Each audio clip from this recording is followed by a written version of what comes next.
Satanism.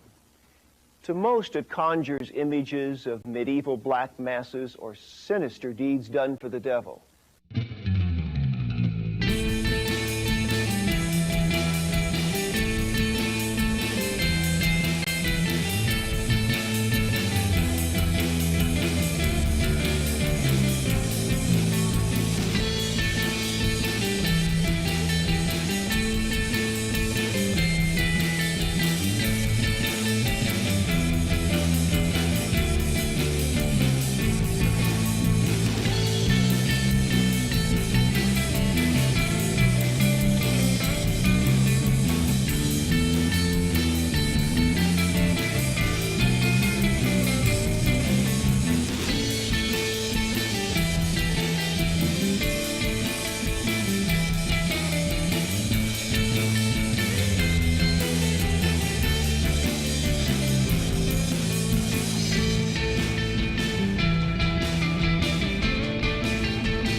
Must expose all the evil beings.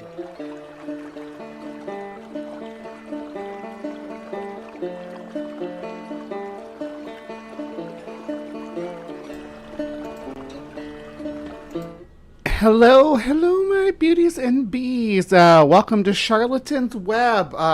Flying solo tonight. I had a guest lined up, but unfortunately, we couldn't get the time ironed out. I actually gave them the wrong time, but I'm not going to get into it because I'm going to have them back and I don't want to give it away. But I'm going to go ahead and fly solo tonight, though. But that's all right because I think I can handle the Raëlisms by myself. I do take shots on this show. If you send me a $5 super chat, I will take a shot of my it's outer space vodka. We wiped out the silver bottle. Now we've moved on to the green one, which I thought was perfect for dealing with the Raëlisms. So if you send a $5 super chat, I'm knocking one back. Guarantee it.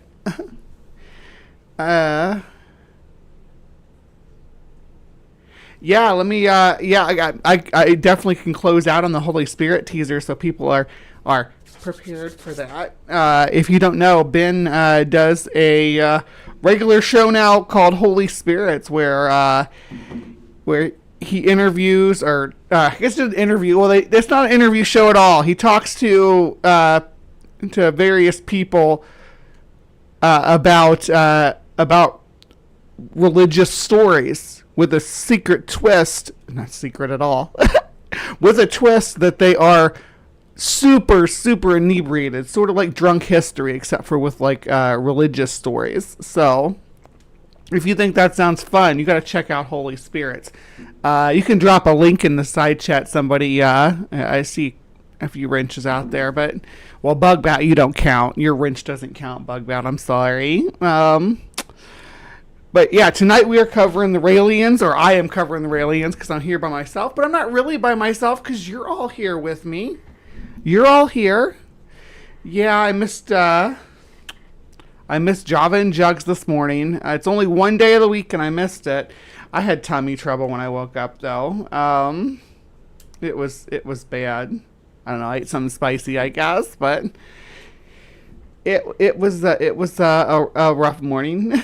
But it's been a fun afternoon now. Or was a fun afternoon. It's into the evening now. But me and Ben went to one of the local malls and walked around and just mostly window shopping and stuff, just to get out of the house. I like it when I go out because every time I go out now, some some teenage alt kids like fawn over me. It's so cute. It's so affirming. You sent me the link on Facebook? Okay. Got it. Let me grab it. Do do do do. All right. Let's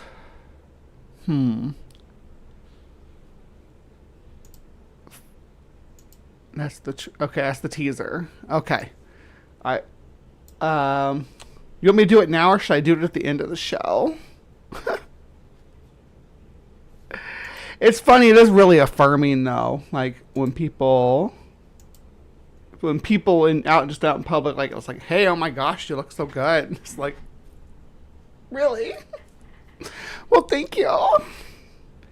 Before we get into tonight's topic, though, I think it behooves us to look at our polls for this upcoming week's Live from the Hive topics, because we are currently looking at Goatman's in the lead. So we still got a full week ahead of us. These polls don't close until Friday morning. So absolutely, you can come in here and make a vote and make a change to this. Right now, there's 22 votes on that, but you know, if you want to see the Men in Black, or you want to see the Mahamba, or you want to see the Spook Lights, then all you got to do is come in here and vote, and you could really make this fluctuate if you have an alternative option that you want to see. And this is what I really wanted to point out, because this happens a bit. 17 votes right now on this, but we got a three-way tie right now. Now Crystal Powers is like falling far behind, but right now we got a three-way tie between Vampires of Tartaria, The Secrets of the Last Supper, and the Lost Cult. What does it say? Lost Cut. It's supposed to be Lost City. Typos. Lost City of Shangri-La. So yeah, come out and vote. Vote. And then yeah, let's get into the topic then. Also, again, $5 shots. $5 you get me to take a shot. I'll answer whatever question you have. And you can normally I say you can pick what I have, but I don't want to drink that tequila right now. I drank some tequila over the weekend when we were out, and I'm like tequila'd out. All right. Yeah, before I get started doing anything, actually, I'm going to go ahead and do this. Let's watch the trailer. Let's watch some Holy Spirits.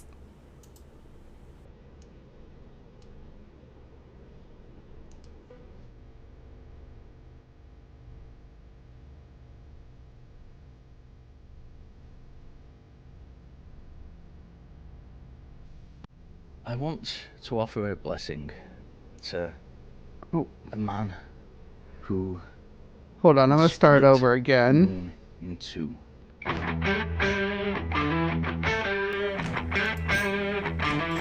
Oof, I dropped the ball on that. I'm going to start this over again. I was trying to do the full screen, but it wasn't working right, so I'm just going to sit here on the screen with it and be quiet while it plays.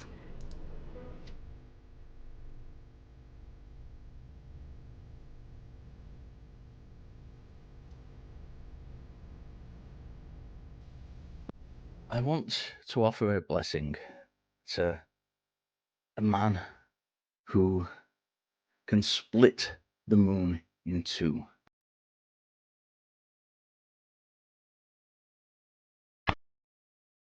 No, we know exactly where this shit is happening. It's the Catholic Church. Yeah. It's the Jehovah Witnesses fucking temples, you know? We know exactly where this is happening. We're not doing anything about the problem. And with that, you ready to talk about the Quran? My name is Richard Gilliver, and I am going to tell you my favorite Islamic story, which is the night journey of Muhammad.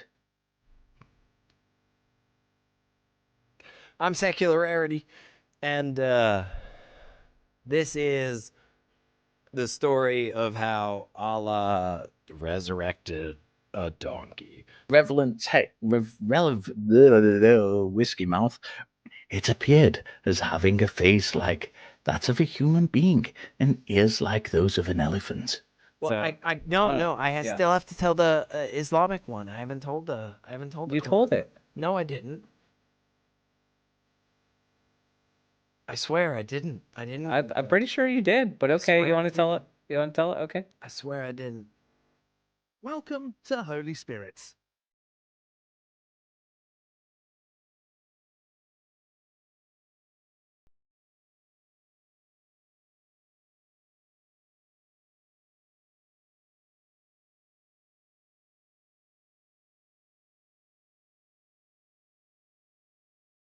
I guess I should unmute myself first. So that was the trailer for Holy Spirits. Hope you enjoyed that. So starting next week, we are going to be moving into Death Cult for October, which is always fun. We're starting with Narco Satanico, which is a satanic cult of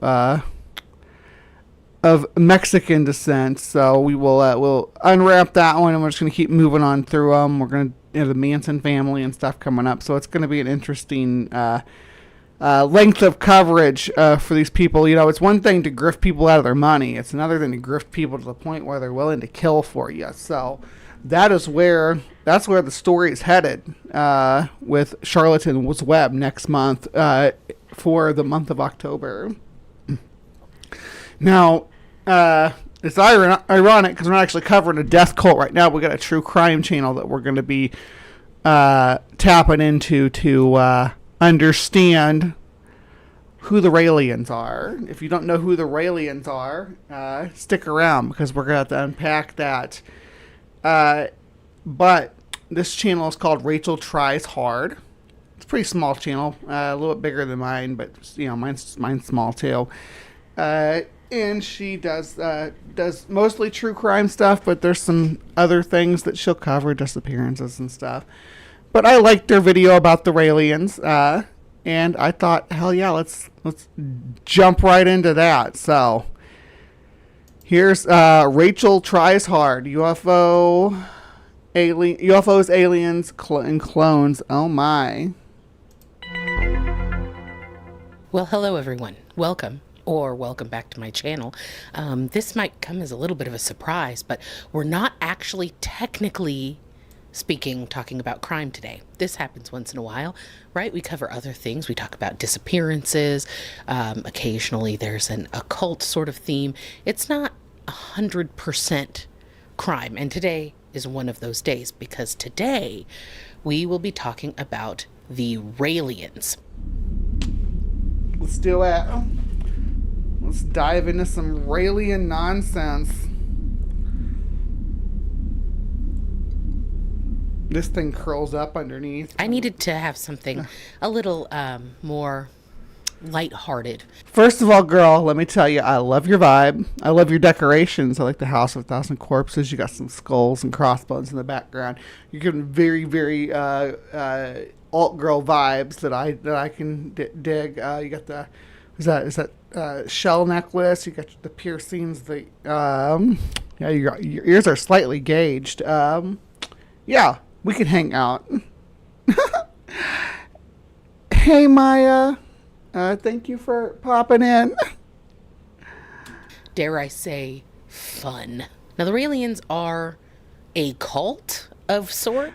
Unironically, yes, Jester. It absolutely is. It's my microphone picking me up super loud. Let me know if I'm peaking. I don't want to be peaking. Yeah, that looks like it's sounding better. sorts, although based on everything I discovered in my research, I would have a hard time actually calling them a cult. But we'll get into the nitty-gritty of it later. I do not have a hard time calling them a cult. I think they fit the cult bite model pretty well. The major tenet of this religion is that all human beings on Earth, as a matter of fact, like everything on Earth, was created by alien scientists. Now, that sounded very wacky a couple of months ago, but considering that the U.S. I love alien scientists. Matter of fact, I wish I was an alien scientist myself. government has all but confirmed the existence of extraterrestrial life and technology. Whoa, no. When did this happen? When did the government all but confirm the existence of alien life and technology? Oh my gosh, you had me for a little bit there, girl.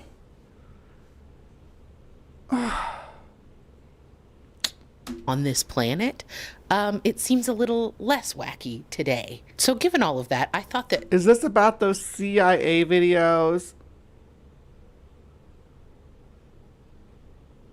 On Charlatan's Web, I'm covering a lot of cult stuff. Next week's going to be a lot of death cults and stuff. It's going to be interesting. Or not next week, next month. Starting with Narco Satanico, which is, yeah, I'm excited about that one. Bo's coming on. We're going to do a blood ritual. Damn it, I forgot this is the timeline where the snark to true Venn diagram is nearing an eclipse. The Martians consider you an alien scientist, Bree. That's true. Thank you, Martians. I need to get back to Mars sometime, too. We did the Tomb of the Martian Soldier, and we did... what else did we did? There was a Martian... doorway or something that we covered. Martian cities. We covered Venus recently too. We haven't been back to Mars in a while. Maybe the Hive needs to go back to Mars. Right now would be an excellent time to discuss, were the Raëlians right? Have they been right this whole time? But to talk about that, we have to start with who the Raëlians are and who they... Well, I'm going to say no right now. From my research from the Raëlians, I'm going to give you all a spoiler and say no, they weren't right, which is why they get to be here on Charlatan's Web. But I guess that goes without saying, huh? Is an international religious sect that follows the teachings of extraterrestrial beings that they call the Elohim. These teachings are sent through the Elohim's earthly representative, Raël, the 76-year-old Frenchman who serves as both the only prophet of the movement and also, obviously, their namesake. Also, he dresses like Rufus from Bill and Ted's Bogus Journey. I mean, the resemblance is uncanny. You have to acknowledge that. Yeah, you can't move past that point without being like, look, this is clearly cosplaying as Rufus from Bill and Ted. Hey, Dave. Hail Bigfoot. Hope you're healing and everything went well, and did your follow-ups and everything's looking good.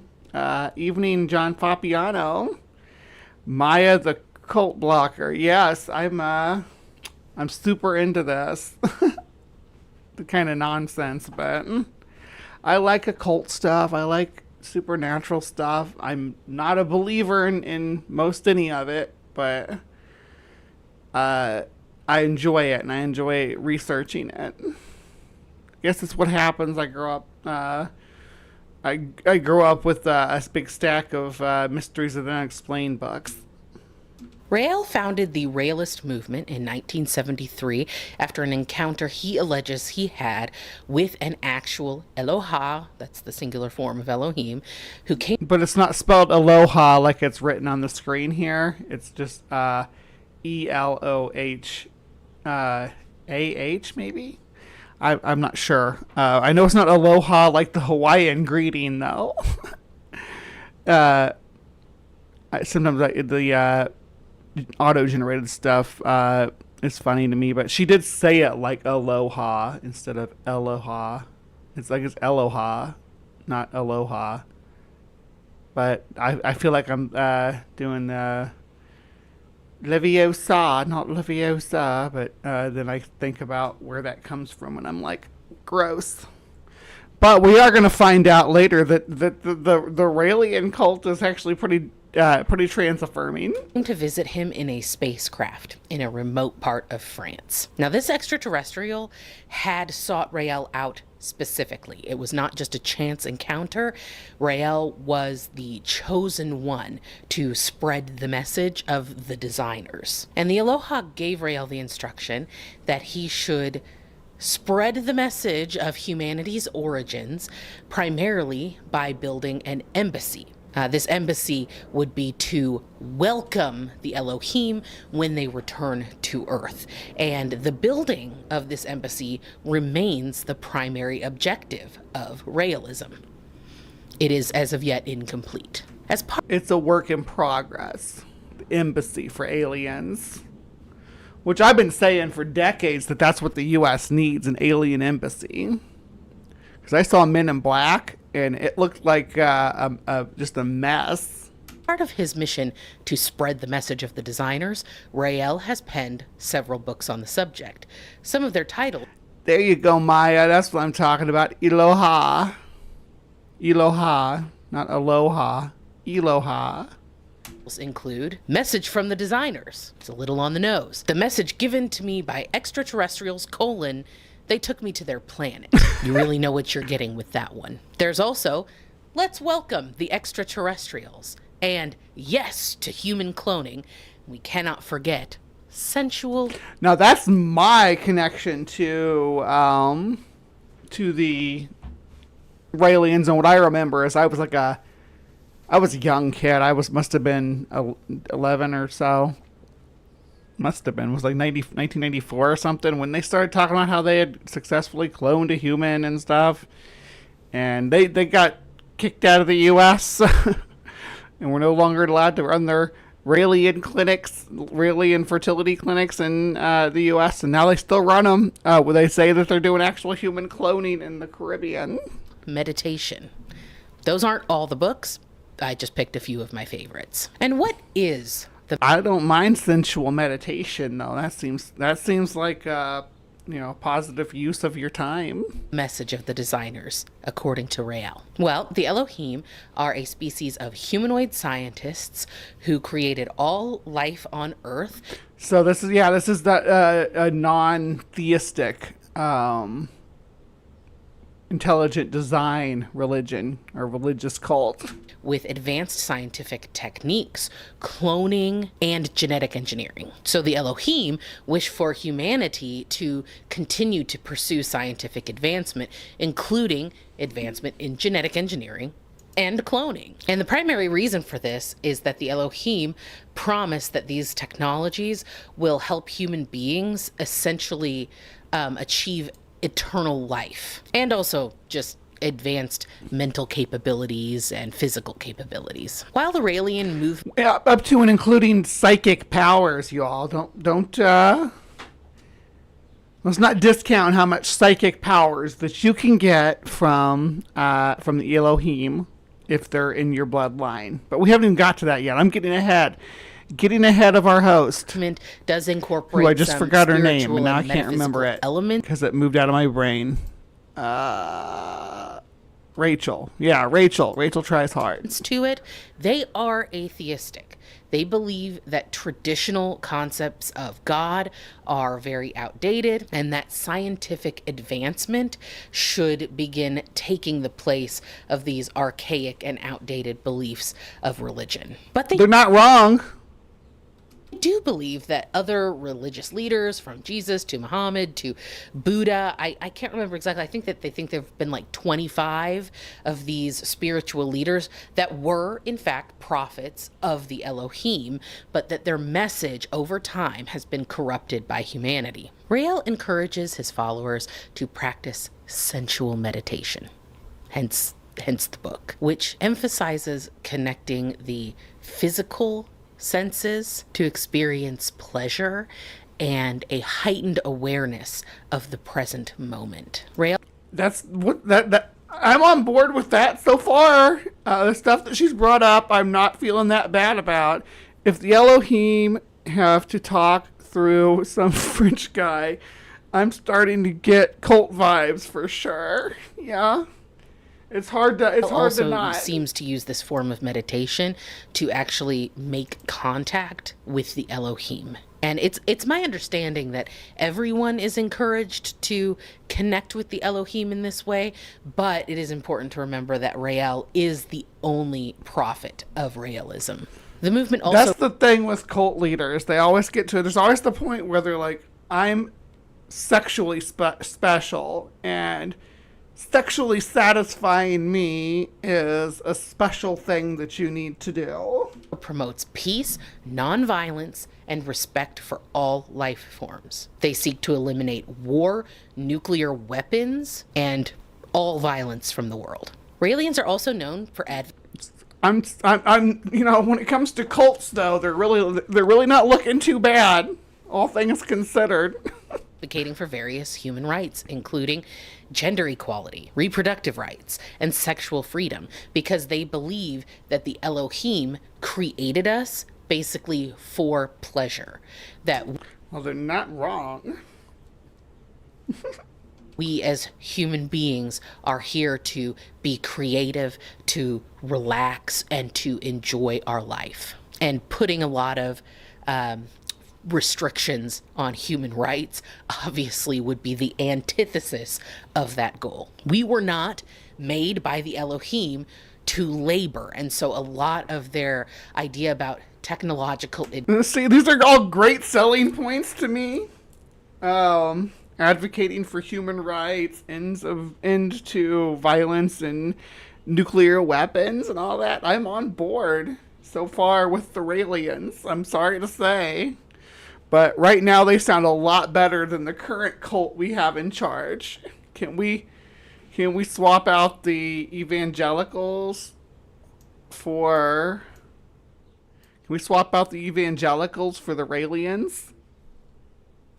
Advancement is basically in order that robots, like advanced technology, robots, whatever, will take over all the menial labor so that human beings are free to just pursue creative things, right? It's ironic that, yeah, this was made a couple years ago, but since she made this video, robots have taken over the creative thing so that we can grind away in industry. Yeah, Jinx, Maya, absolutely. Whether that be science, arts, whatever it is, to do the things that we enjoy, while the menial tasks are all taken care of by the technology that we create. That's literally the opposite of what's happened. The robots have taken over the creating music and art, all that stuff, and and people who would have been artists are now doing the menial task because you can't make money as an artist anymore because not saying that this is hard and fast, but yeah.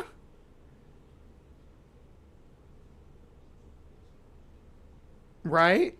I will listen to their I would even let the Raëlians have an hour of my time a week to proselytize to me about their mythology. As long as I we could have human rights and reproductive rights. Always been staunch advocates for LGBTQIA rights.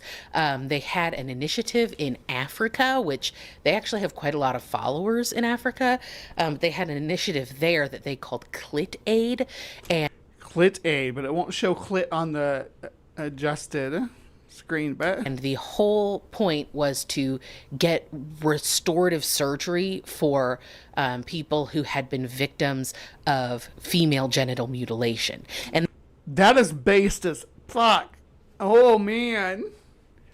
They got shut down doing that, but yeah, let me pull that up. Clit Aid.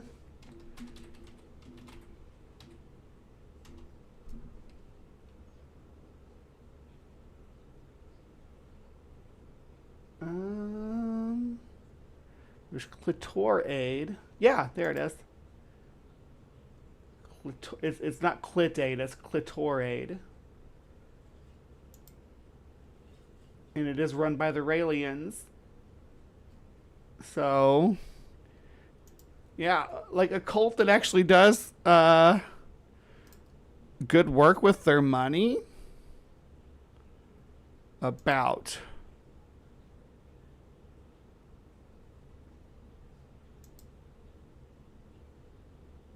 Does it even say anything about the Raëlians on their page, though?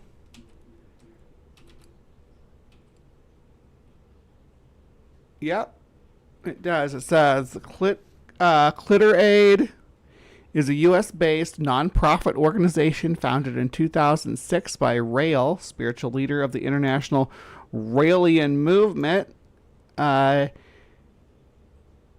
combat female genital mutilation cutting by offering clitoral restorative surgery to survivors, primarily in Africa and the United States. Its mission is to help restore sexual pleasure, bodily autonomy, and dignity to women affected by FGMC. Because genital or clitoral mutilation. Or, no, I guess it's C is for cutting.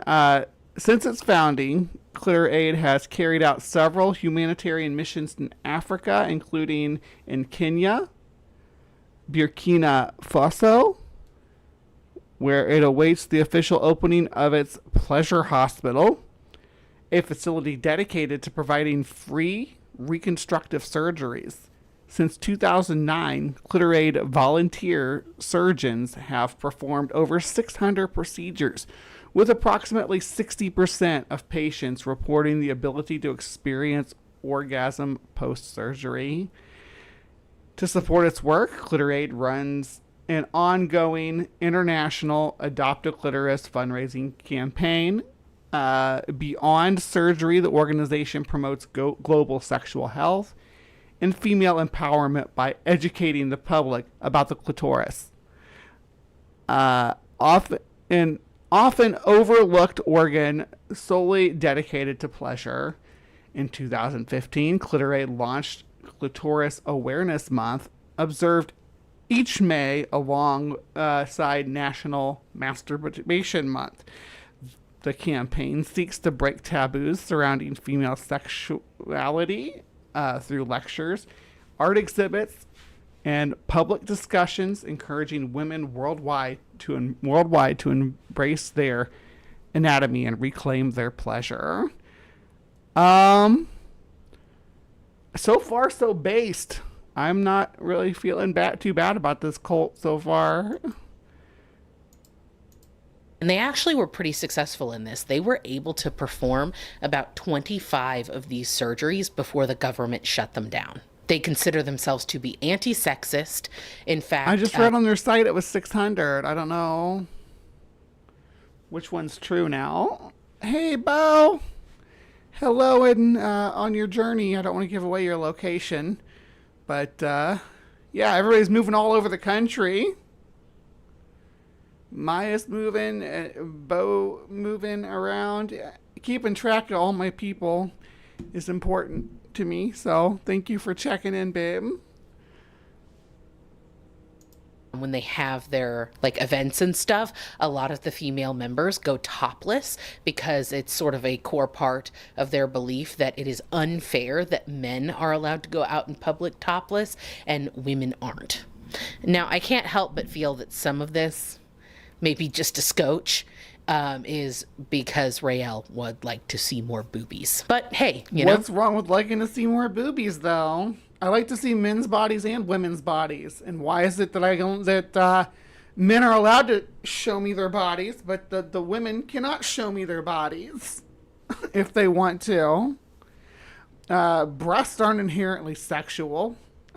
We socialize them to be sexual. In countries where that's not sexual, people walk around topless all the time. There's entire civilizations where it's no more peculiar for a woman to go topless than it is for a man. Sometimes the ends justify the means, I guess. For the most part, the Raëlian movement supports people just kind of doing whatever they want as long as it meets a few basic criteria. One, that it does no harm to other. Oh my gosh, Maya, you should see my boobies. They're so great. I love them. I wish I could show them to you, but they won't let me on YouTube. Isn't that terrible? If I could be topless, I'd do at least one show a month topless. Just when I'm not streaming and stuff, I sit around topless all the time. But this reminds me very much of the principles of Satanism, or the tenets of Satanism, like harm none, do what they will. Hold on, let me pull it up. Tenets.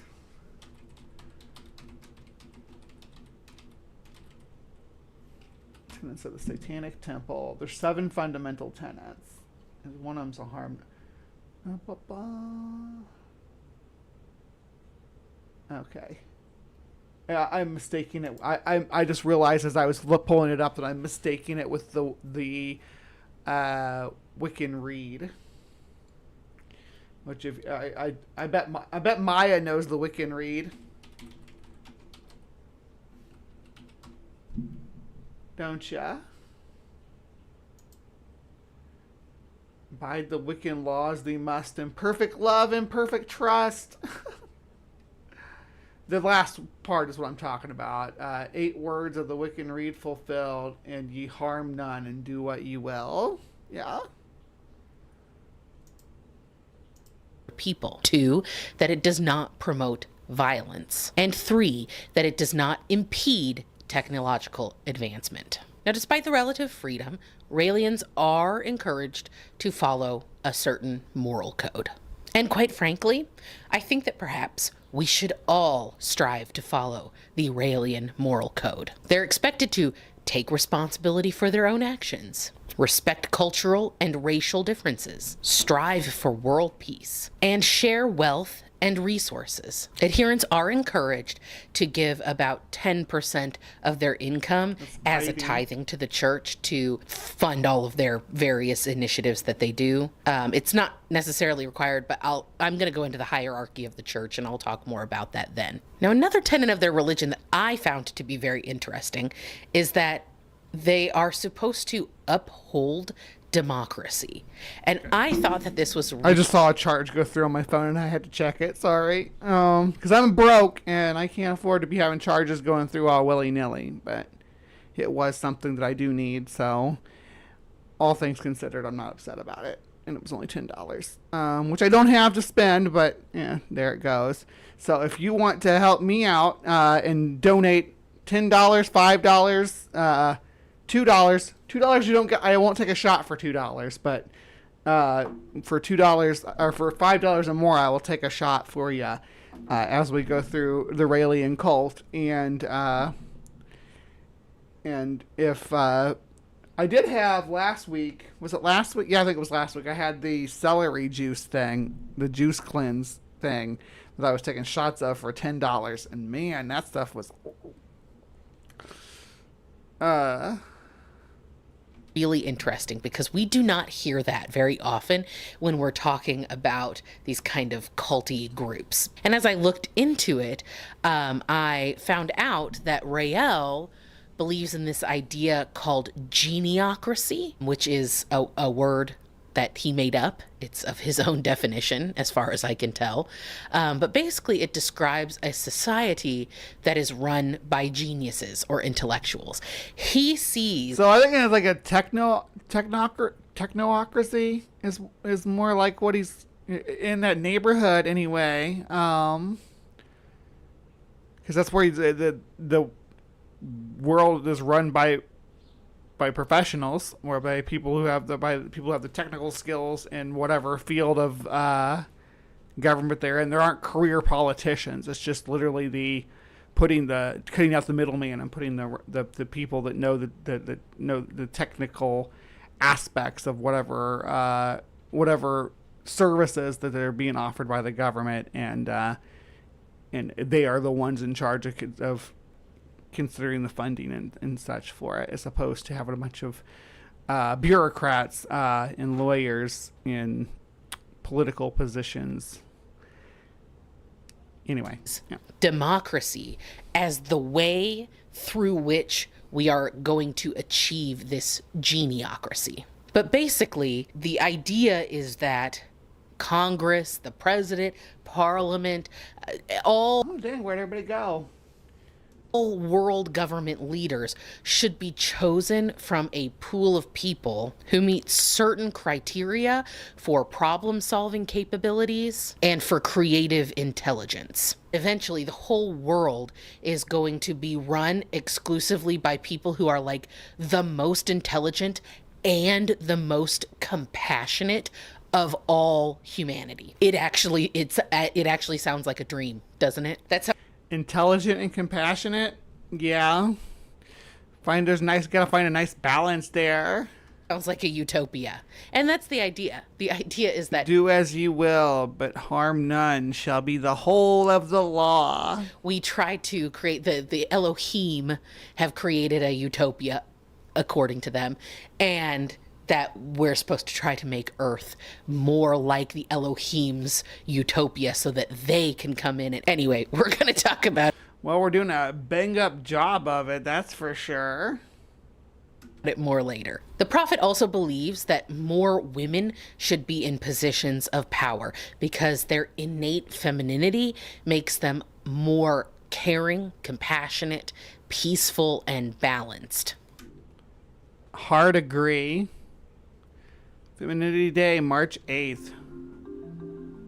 Women are naturally inclined to be feminine, delicate, refined, respectful of life, and have a higher sensitivity. I don't know about women being necessarily more delicate, refined, or respectful. They generally are more feminine, but not always. I know some pretty masculine women who I would not consider delicate, refined, respectful of life. Now that's also, I don't think any of these characteristics are specifically characteristics of feminism or of women, or that there's any kind of natural inclination for that. I think a lot that can be taught into anybody. Anybody can be taught to have these characteristics. The world is a very macho place, and women have the important responsibility to bring femininity. If there were more women in the government of the world, there would be far fewer wars. Now that I can probably agree with. Just statistically speaking, as a group overall, those characteristics of women are true. Women tend to be to display those characteristics over a population, but like any individual woman can't just automatically be expected to be more feminine than any chosen man. That's just not the way populations work, but there can be an overall population trend. Far fewer wars that I'm on board with, though. A peaceful future on Earth is a what was that? Hold on. A peaceful future on Earth is a future led by women. If femininity is a remedy for mankind and the way to prevent its destruction, then to develop it becomes necessary. I don't disagree with that, really. If femininity is the remedy for mankind, in the way to prevent destruction, but I don't know that the evidence says that it is, but if it is, then yeah. And the responsibility of each human being, regardless of his or her general. That was Rail. Feminine Revolution Rail.org. So they're really leading towards the feminist. Quotes from the Maitreya 2 ebook, Video Rail Academy, Go Topless. All right. Should I? Ready to get me yanked off YouTube for flopping my boobies out? Although it would seem that there are actually very few women in positions of leadership in the Raelian church. You know, as I was researching this group, I found myself asking more and more, Should I be a Raelian? Because all that stuff seems pretty awesome. That's how they get you, right? Now I get it. That's how they get you, yeah. Let's get into the woo, though, now that you laid the groundwork for how they snag us leftists. is one little detail, and this seems to be the one thing that really seems to bother people, and that is that they promote a very liberal sex ed for children. I don't have a huge amount of detail on that, but I do know that one thing that the group... I think kids deserve a comprehensive sex ed, and I think that, yeah, like even just a base in public school education, people rail against a comprehensive sex ed, which is ridiculous. So I would have to know more about their sex ed program to decide if I thought it was problematic or not. Preaches overall is self-gratification. So I don't know if that is a part of, like, they think that children should be taught about that. But I do know that... You think that people are thinking that children should be kept in the closet about the pleasurable aspects of sexual contact and self-contact? I don't know. It depends on how young the kid is, really. At some point, kids do need to learn this stuff before they're sexually active, so... Anytime you start talking about comprehensive sexual education, people freak out about it. Okay. Even though study after study after expert has agreed that teaching children about their bodies, the autonomy of their bodies, the correct anatomy of their bodies, and all of that prevents them from being exploited. And the Raelians are extremely strict on their no messing with kids policy. So it sounds like they'd want comprehensive sex ed, and that, like, the evangelicals who push back against comprehensive sex ed in general because sex is icky and they use it to control people by shaming you for being a sexual animal and making you feel guilty about having sexual desires. Because if they present it as an affliction, they can pretend they're selling you the cure. Same thing as being a homosexual or trans, even. You know, like I said, I don't have a huge amount of detail on this, but it sounds like they just want to teach children about their own bodies and about bodily autonomy. And some people don't think that's okay, and I do. I think that that's a good thing. Some of the other rules... Yeah, because kids who get that education, proven statistically, areas that provide that education to the youth, to the children, have lower teen pregnancies, lower spreads of STDs and things. All sorts of factors come into play as to why comprehensive sex ed is best. Guidelines that the Raelians are supposed to follow. They are supposed to keep their bodies healthy, especially by abstaining from drugs, although some members do use alcohol, nicotine, caffeine, and also the group... And marijuana, they use marijuana. That's going to be my make or break, because right now I'm planning to just go join up with the old Raelians. I don't believe in none of their nonsense, but it sounds like they got a pretty base platform.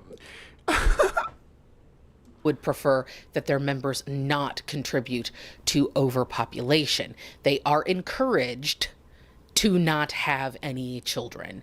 And if they must have children, to limit the number to 2 or fewer. Raelians are big advocates of birth control and abortion rights. Now, this is a much different concept, right? This is a hugely different... They're like the anti-Christians. It's crazy. They're like the anti-evangelicals. Different concept to everything that we would consider to be a cult. Cults want more members. They want you to birth as many children into the cult as possible to grow their following. The Raelians do the literal opposite of that. They're like, please don't have children. We've got too many people already. Please don't have any kids. Rael also... I'm waiting, Jester. Hopefully we get there.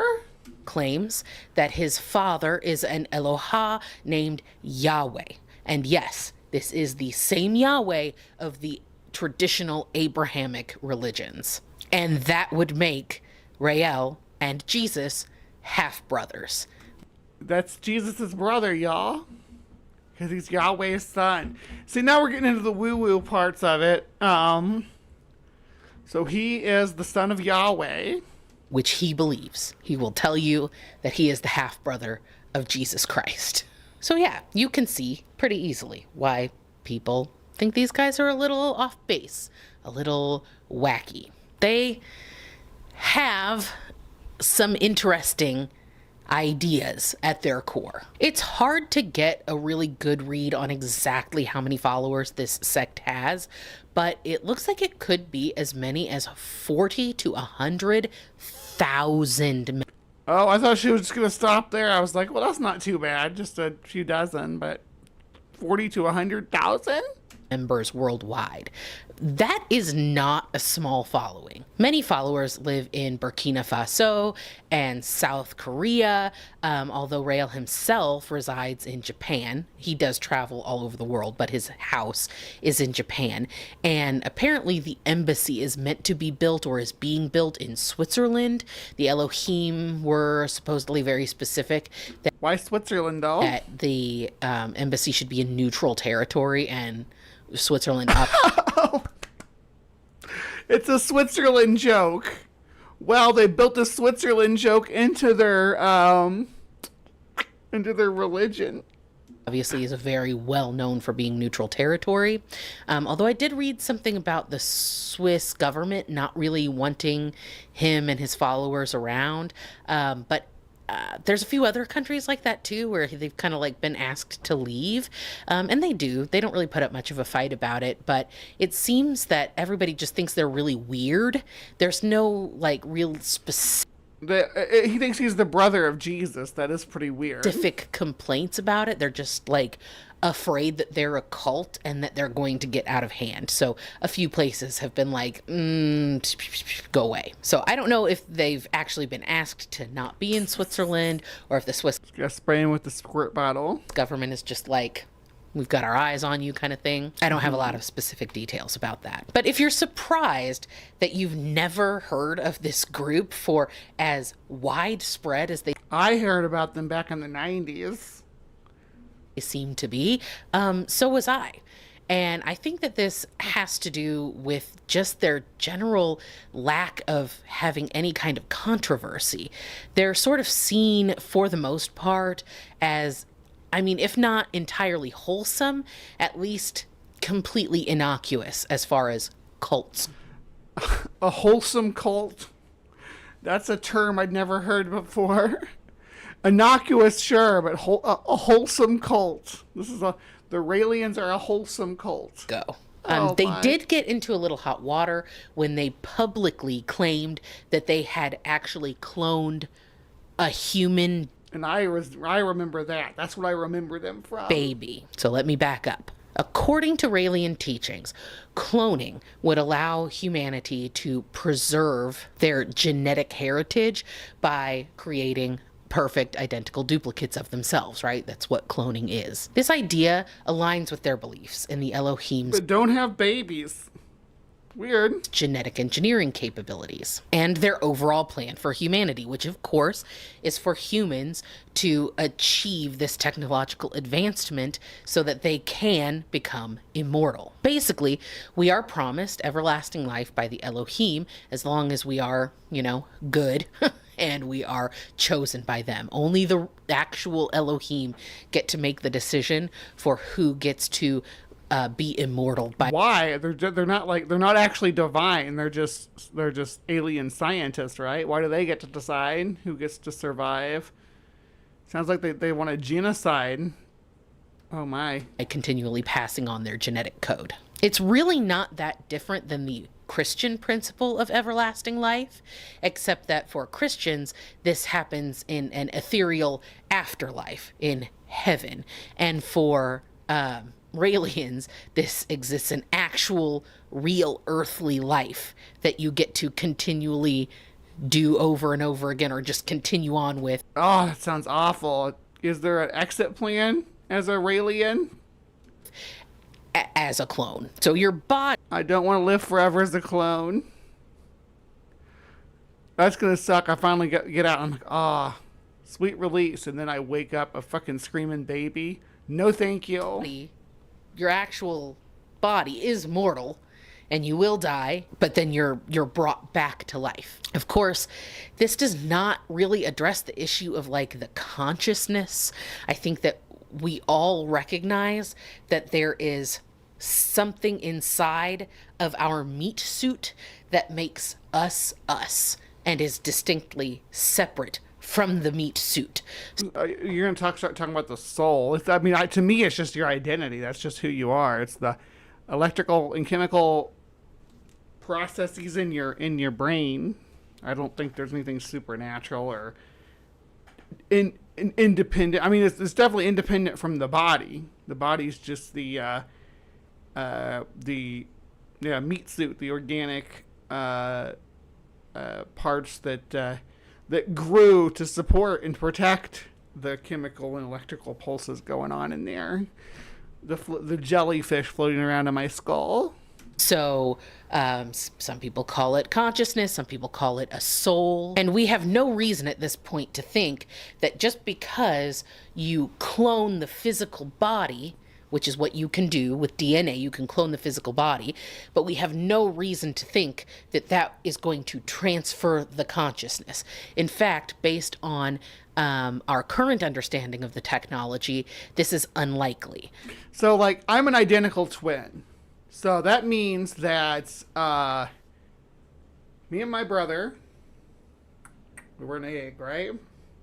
We were one egg because we're identical. So our genetic material was identical.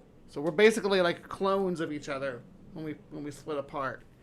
But just as soon as we split apart, we started to differentiate. We started to change and be different and be independent.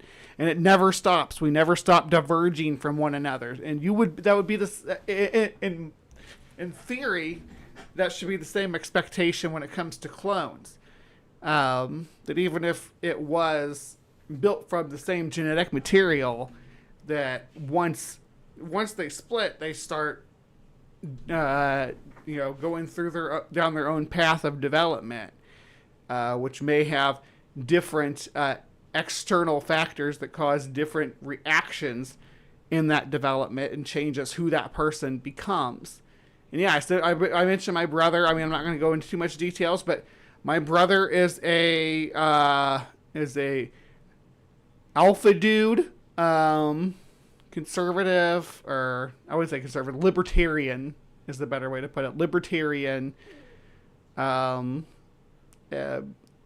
guy who like doesn't accept like LGBTQ rights and stuff like that. I mean, it's like I guess he accepts that we do it, but he's like, oh, you're not a minority and shit like that. I don't want to get too much into it, but just to punctuate how different of two people that we became since we split from the same eggs as like a clone of one another.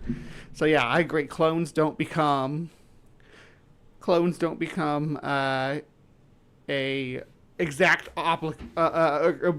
duplicate of the person's consciousness. What you would have is a new and distinct individual, in the same way that we recognize that identical twins are not the same person. Oh, okay. I didn't know she was going to go into that. I only got about 20 minutes into this, and I'm like, yeah, I like this coverage. Despite the fact that they have identical genetic information. But perhaps the identical genetic information at conception, right? Once they start to divide, there are epigenetic responses in the body that causes you to develop in different ways based on external factors. Me being in the womb on this side, which was 0.02 degrees cooler. Obviously, it turned me trans or something. Things like that. Made me woke. I don't know. I'm just saying. aliens have an answer for this conundrum. And Raëlians themselves don't really believe in a soul. So their kind of thing seems to be, no, you're going to get to have the same consciousness, all of your same experiences in the new body. They don't have any scientific explanation for why that is as of yet, but maybe they'll come up with something. We'll just have to see. But the bigger point is that this belief that the Raëlians have about the cloning and the passing on, whatever, it challenges traditional religious narratives. And that is kind of... So even if you could inject your consciousness into a cloned fetus of your genetic material, wouldn't you still have to push out the consciousness that was already in there to replace it? So basically you'd be like killing an infant clone of yourself and supplanting it with your own consciousness in a younger body that's genetically identical to you? What the movement is all about. They want to change people's minds about our idea of creation and the nature of life. And all of this cloning and scientific advancement and all of that is just a way for them to transition away from the traditional religious concepts and move toward a more scientific... Do you know about the Raëlian cult? You gonna clone yourself, Lil? ...and technological worldview. Cloning, particularly human cloning, which is still very taboo, is a way for them to sort of push the boundary of human understanding. And it aligns with their emphasis. I don't think cloning is really taboo. Cloning is going to have a lot of benefits for, you know, how things are done moving forward, as far as like growing organs and things like that for people waiting on transplant list. Nonsense. It would go to baby heaven.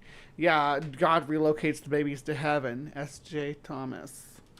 On science Thomason? For science's Can't sake remember. and for reason. Because there really is no reason that we shouldn't be cloning humans, except for reasons of ethics, which are largely based in ideas that are not logical, right? It's they're spiritual reasons, religious reasons. Exactly, it's religious reasons, right? Like, say at some point we figure out a way to actually transplant your brain into a grown body of your own genetic makeup, so that you can, you know, if you have the body, like say your body was riddled with cancer or something, right? To be able to transfer your brain. Yeah. That would be awesome. Really no logical reason why we shouldn't be cloning humans. Now, do I think we should be cloning humans? Not really, but quite frankly, I can't fully articulate why. In 1998, as you may recall, scientists cloned a sheep named Dolly. This was a huge deal. It was the first time I remember Dolly. that we realized the full potential of cloning technology. Chiefly that you could indeed clone a complex, multicellular creature and have it turn out just fine. A fully formed and healthy specimen. And like I said, there's no reason to believe that this can't be done with a human being. But just because you can do something doesn't mean that you should. And most places have law. But we should work on the technology because, like I said, being able to grow organs for people waiting for transplants, being able to regrow tissue for people who are needing skin grafts with their own skin so that it doesn't reject. There's so much technological advantages to mastering the art of cloning humans. Human tissue. Not necessarily cloning entire humans. I don't think we need to go that far. But with stem cells, we can start to clone and create specific organs and stuff like that. If that's where we move to with this technology, then fucking great. Laws against cloning full-on human beings. Now, here in the United States, we do have some things that we clone. I believe that we clone human stem cells, but I think that we recognize that that is different than cloning a whole-ass human baby. I'm pretty, like, 100 definitely % sure. A whole-ass human baby. That is illegal here. And so far, no one has really tried to clone a human being. Nobody except, you guessed it, the Raëlians. They have a whole project with real-life scientists dedicated to the pursuit of human cloning technology. And they call this Clone Aid. Okay, they're not good at naming things, all right? They just take what... Clitoraid, clone aid. They're doing and add aid to the end of it. It's fine. Now, there's not necessarily anything wrong with researching human cloning, theoretically. But in 2002, the Raëlian movement announced that they had successfully cloned a human baby named Eve. Again, a little on the nose, don't you think? They're not creative. Not with naming things. Now, this announcement sparked significant controversy and a lot of skepticism in the scientific community. Oh, I don't know if any of you all out there have it, but if anybody has a link to the fundraiser for Kyle Brewer, you can drop it in the side chat. I'm completely fine with that. I'm fine with supporting Kyle. I'm so sad he had to sell his telescope. So, if you don't know about that, there is a fundraiser for it. I don't have any money myself right now. I'm basically e-begging at this point for you all to send me money. That's why I'm doing this. I'm like, hey, send me money. I'll take a shot. Whatever. Send me money. I'm broke. But yeah, if anybody has the link to that.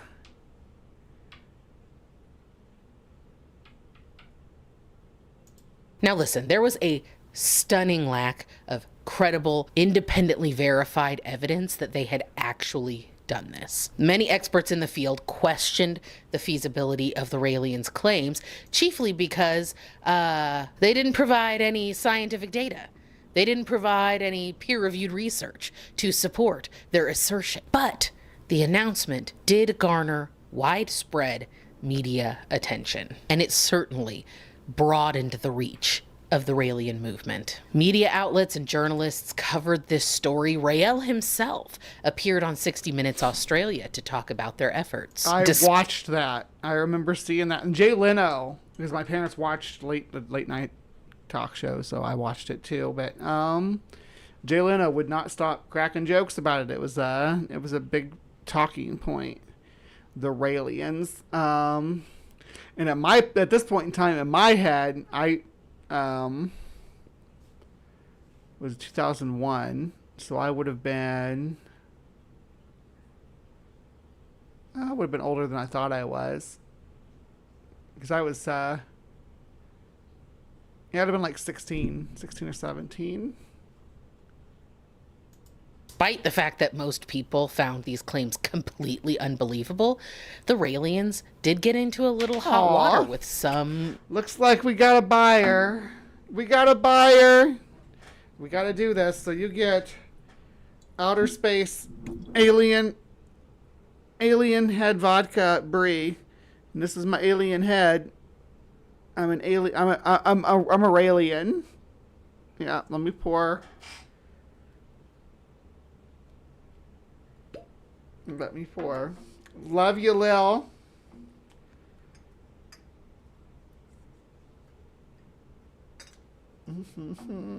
All right. So, I guess I should do this with different 14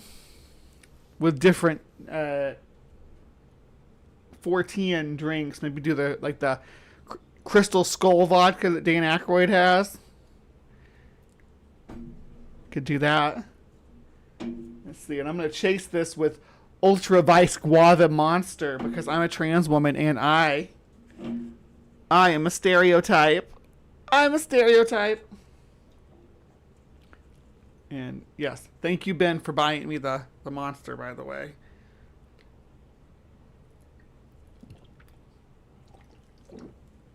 Oh, and thank you, Ari and Kim, for taking me to get this.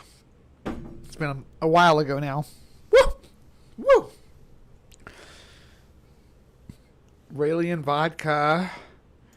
Governments, with several regulatory bodies launching. I think Theo might be a little bit behind. He's talking about, I think he was talking about my twin brother.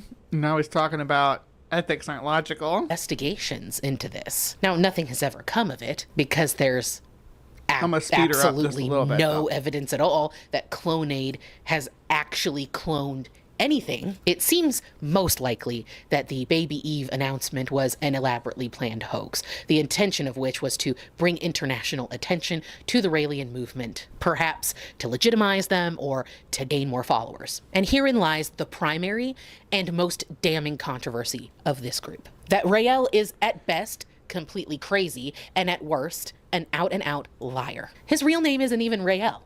It's Claude Vorlion, and he was born in Vichy, France on September 30th, 1946 to Gerald Claude Vorlion. Yep. Vorlion and Lucie Christophe. He received a Catholic education, but his family leaned a little more atheist. It seems that he may have gone to a Catholic school. I think a lot of people in France go to Catholic schools. If you're French, correct me on that. Maybe they did at the time. It's possible that his father had some Jewish ancestry. That's not really 100% known. But when Claude was growing up, he had a real love for music. He primarily played the guitar. He dreamed of being a pop star. And so when he was 15 years old, he packed up and put his freaking guitar on his back and he left and he went to Paris to try to make it big in the music industry. And he almost made it. He did a few records. He even had a song that made it. He did like 2 or 3 records, and then his manager died, and he's like, well, fuck. And he was trying to get a race car, from what I understand. He wanted to buy a race car really bad. Let me see. Yeah. Top of the French pop charts in the 1960s. But by the end of the decade, with the death of his music producer, his music career dreams kind of fizzled out. So I've read a whole bunch on the Raelians. I've never read one of his books, but I've read a lot of the stuff about them and watched a lot of videos on. Well, I mean, I do. I watch this kind of stuff. Deterred, Claude turned to his other passion. Race cars. Now, ideally, he'd like to be racing them, but he didn't really have any access in order to be able to do that. So he decided to create his own access by forming a race car enthusiast magazine called Autopop. He was the primary journalist of the magazine, and in this way, he would sometimes get the opportunity to go and drive these race cars because he was writing articles for them for the magazine. Ultimately, though, the magazine was just not seeing the level of success that Claude had hoped. Luckily for him, in 1973, Yahweh, the Eloha, appeared to Claude to give him his true life's purpose. Sort of a Joseph Smith story there, right? I was doing this thing to try to drum up support. People to give me money. It didn't work out. Then magic came. He closed the magazine, changed his name to Riel, and the rest, as they say, is history. He did have a wife at the time who did eventually leave him. Apparently, she didn't share his same vision for the future. Claude started publishing books under the name Rael, the first of which was The Book That Tells the Truth. Great. Nothing suspicious there. It says right on the cover it's the truth. And after a couple of years, he claimed that he was met. Anybody who has to tell you that they're telling the truth should be taken with a grain of salt. You have arm warmers that match this sweater. I got this sweater on Shein. It's almost a crop top. It is a crop top to an extent, but I can also I can make it so it doesn't look like a crop top if I'm in. Oh, you can see my bra through it though. It is kind of see-through. Yet again by the Elohim, and this time they took him back to their planet. They showed him all of their amazing technological advancements, and they also provided him with 6 beautiful alien-produced sex robots to make love to him. Lucky guy. Apparently this is sort of one of the ways in which this idea of Wait, what? I just missed all that. Sex robots. Time they took him back to their planet. They showed him all of their amazing technological advancements, and they also provided him with 6 beautiful alien-produced sex robots to make love to him. Lucky guy. Apparently this is sort of one. So, alien sex robots. Why is evangelicism the leading cult in the U.S. when this one comes with alien sex robots? One of the ways in which this idea of sexual liberation came into the religion. Many people have criticized everything from his books to his description of the extraterrestrials as being borrowed or flat out plagiarized from other sources. And from what I could see, that is probably somewhat true. Doesn't seem to be a I mean, like L. Ron Hubbard, right? lot of like truly original material there, although he claims to be writing about his actual lived experience. This background certainly does paint a picture of a man who really wants to be in the limelight, and being the leader of a religious He group still plays music for him. He still gets up there with his guitar and plays Israeli music. certainly achieves that. As Raël, he lives in many ways like a pop star. He writes, plays, and sings music as part of the Raëlist gatherings, and the free love aspect of this religion definitely gives him access to women. In fact, there's a whole group of women called the Order of Angels, and this The Order of Angels. group, the best way I can describe them, and I hope I don't offend anybody here, but my understanding of this group is that they're basically like sex nuns. According to Raël, although the Elohim How do I become a sex nun? That sounds like the line of work I was born for. love all humans equally, they prefer to spend time with the most beautiful, most aesthetically pleasing, most perfect humans.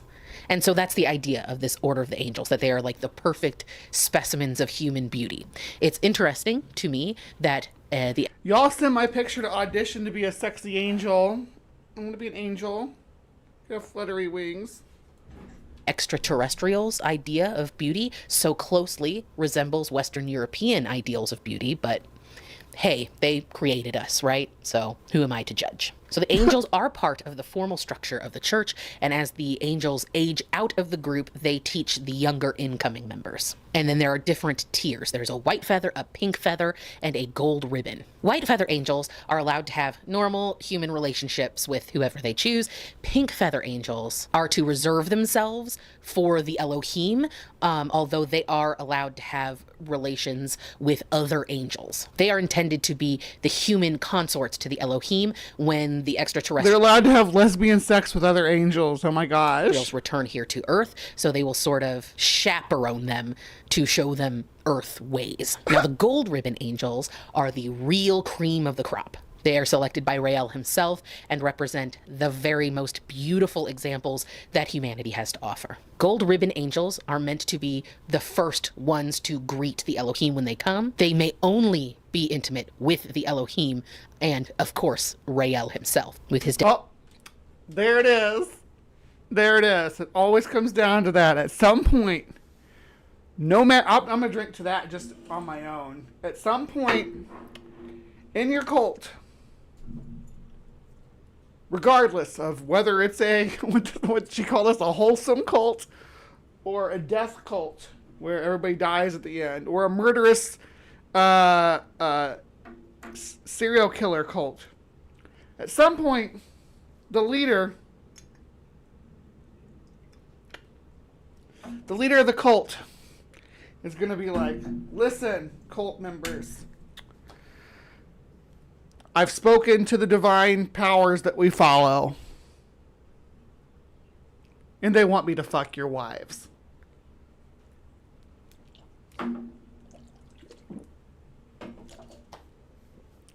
So when it comes to my episode of Holy Spirits on Dr. Ben's channel, make sure you keep that in mind. That being Yahweh and all that. Only women are selected to be angels because Raël says that the extraterrestrials are about 90% feminine energy and only about 10% masculine energy. They're far too delicate for human men who are just brimming with masculine energy. And I would Yeah, human men are just beasts. We need, Mars needs women.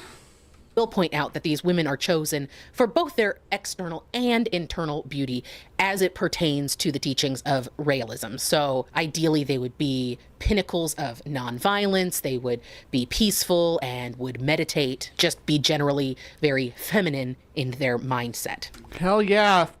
So the angels, they're either feminine or they're femboys.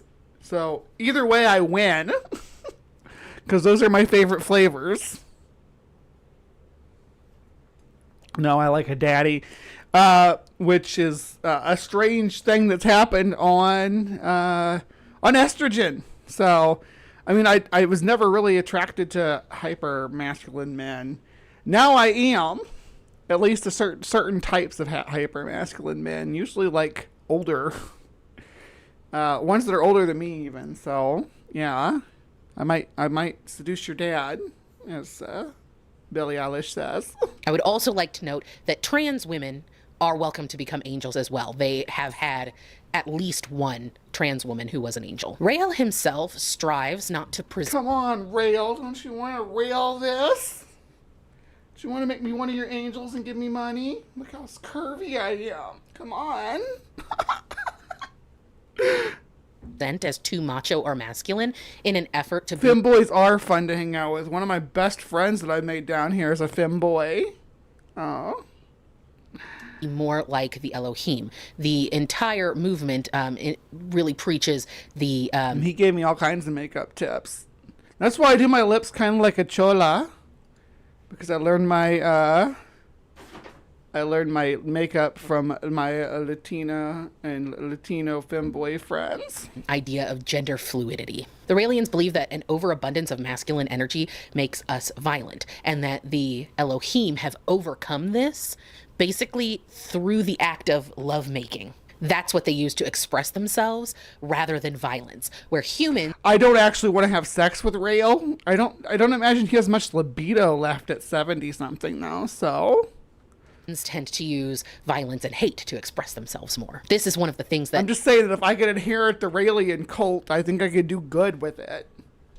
Right now, I mean, honestly, restoring, doing the clitorade and all that, that's pretty cool.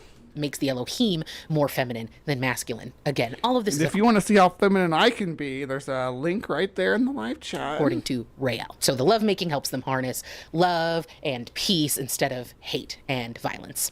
At least this is my understanding of this concept. Hey, if there are any Raelians watching who want to jump in the comments and correct me or expand on that, please do. We would all love to hear that. Okay, so I'm going to go into the formal structure of the church, and then we can talk about if this qualifies as a cult. But first, I just want to real quick bring up something that is... Hey, big zebra. ...is, for me, the most troubling aspect of the Raelian movement. They, like most religions, have a symbol. They have two, actually. The less common one is this sort of... Yeah, and that's the one you'll see on the book covers and stuff. There's a reason they stopped using their other symbol, and we'll get to that. Well, they stopped putting it on books. Swirly star thing. It's kind of geometric and cute. We like it. But the original symbol, which is the most commonly used one still, I will not be showing you because it is a Star of David with a swastika in the middle of it. I don't want swastikas in any form anywhere near my page, so you can Google it if you want to see what it looks like. Rael claims that... I kind of agree with that. Keep your swastikas off my page, too. This design was on the spaceship of the Eloha Yahweh when they first made contact, and that the Elohim have approved it as the symbol for this religion. The Raelians maintain that swastika symbology was used for centuries as a symbol of peace and unity, and that the Nazis co-opted and corrupted it. Now that is absolute undeniable fact. That's historical fact, yeah. The reason that Hitler chose that particular sigil is because it was easily recognized the world over as an icon of peace. Sort of a doublespeak thing. It was propaganda. Since 1940, though. Exactly, yeah. And that's the thing, too. It's like, I don't know if there's any coming back for the swastika, unfortunately, for people who want to be able to use it. The swastika means one thing: genocide. And those of us who have our heads screwed on straight have a visceral negative reaction to seeing it. The Raelians have a whole campaign aimed at taking back the original meaning. But one, that's never going to happen so long as it's still... Well, it'll never happen within our lifetime. I'm not saying hundreds and or thousands of years in the future that humans might not find any use for it. Being used by fascists, which it is, and two, it is still used by Rael is not Jewish. He might have some Jewish heritage, but he is not Jewish, and it's certainly not his symbol to take back, especially by bizarrely integrating it into a Star of David. Now, I'm not Jewish. I don't want to speak on behalf of any Jewish person, but I personally find it to be quite offensive. And I'm like, not an easy person to offend. In my opinion, it is a mar on an otherwise pretty okay group. They should consider just doing away with it. I don't know why he would decide that, yeah, I'm just going to use the swastika. I'm just going to use it because I want to. I'm going to put it in a Star of David of all things. Yikes. And going to this. Okay, so now we've talked about that. That's out of the way. I don't love that aspect of it. But let's talk about the Raelian hierarchy and how you can become a Raelian. So the vast majority of Raelians are just called Raelians. And then you have what I would refer to as like the There's a town in Canada called Swastika. Raelian clergy, and they're called the structure. This is a 6-tiered hierarchy. Rael sits at the top of this and is called the Guide of Guides. He is reelected to this position every 7 years by higher up members of the structure. Under Rael, there are bishop guides, priest guides, animators, assistant animators, and probationers. The guides are... I want to be a necromancer. Is that a class? Or maybe a sorceress. Elf sorceress would be cool. Are expected to be pretty strict about the rules, including abstaining from alcohol and caffeine consumption. 3 of the bishops hard pass. But if you want to help me not sustain or abstain from alcohol consumption, a $5 super chat will buy me a shot. $5 super chat will buy me a shot of Erlian vodka. Constitute something they call the Council of the Wise. Their job is to deal with transgressions within the group. Now, Raelians are not highly punitive. If people have been breaking the rules bad enough, they're generally just excommunicated from the church. Most of the rules are just guidelines for living in the Raelian way, but members of the structure are treated with a little more strict adherence. The main things that a person might be excommunicated for would be things like incest, sexual assault, and transgressions against children. These are really the big 3 no-nos of Raëlism. And they're pretty good no-nos to take a hard line on, if you ask me. Now, depending on the severity of the transgression, you might be invited to come back into the church after 7 years. This is part of the Raelian belief that that's how long it takes all the cells in the human body to regenerate. So ostensibly after 7 years, you're technically a new person, and maybe that's wild. So because your cells replace each other every 7 years, there's some cells that don't though, or they don't within that time frame. Some cells that don't get replaced at all. Brain cell, there's at least portions of your brain cells that don't get replaced, right? That's my understanding. So you like regardless of whether you replaced all your skin. Damn, girl. Lil's trying to get me drunk.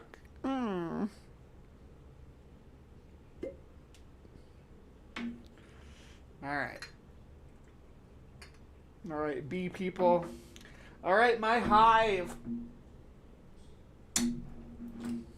Bought me another shot. Brain cells are hard to study. Yeah, I agree.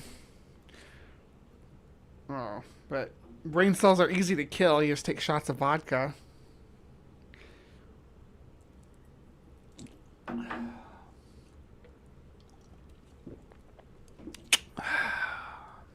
welcomed back into the church. I assume this option would not be open to kitty touchers, because Rael himself has said that people who do that should be castrated and then put in a mental institution. So there seems to be very little tolerance for that kind of behavior within this organization. And frankly, that's very heartening to hear. According to the latest data that I could find, which was for 2007, which has been quite some time ago, so this number has changed, but at least at that time, there were about 2,300 members of the overall structure, with 170 of those being guides, 41 of those being bishops. So that would be 41 who are the highest level that you can achieve in Rael. I need to be a Raelian bishop. How do I... Let's make it happen, Hive. Help me achieve my goal. Other than being Rael himself. Now I can't drink vodka if I'm going to be a Raelian bishop, or smoke weed. Sounds awful. My Friends is a very decently sized organization. Again, I was so shocked when I have a friend who brought me this group. I had never heard of them before until he was like, hey, you should talk about the Raëlians. And I'm so glad he did, because they're really interesting. Raël is a fascinating guy. But that's a lot of people. Like, that's a pretty big internal structure for a group I've never heard of before. Like, they might have as many as I have heard of them, though. So I don't know that the fact that you haven't heard of them, maybe. And I've talked to other people that are older, closer to my age at least. Talked to Chris Mallard about this. He remembers them from the 90s. 100,000 members worldwide.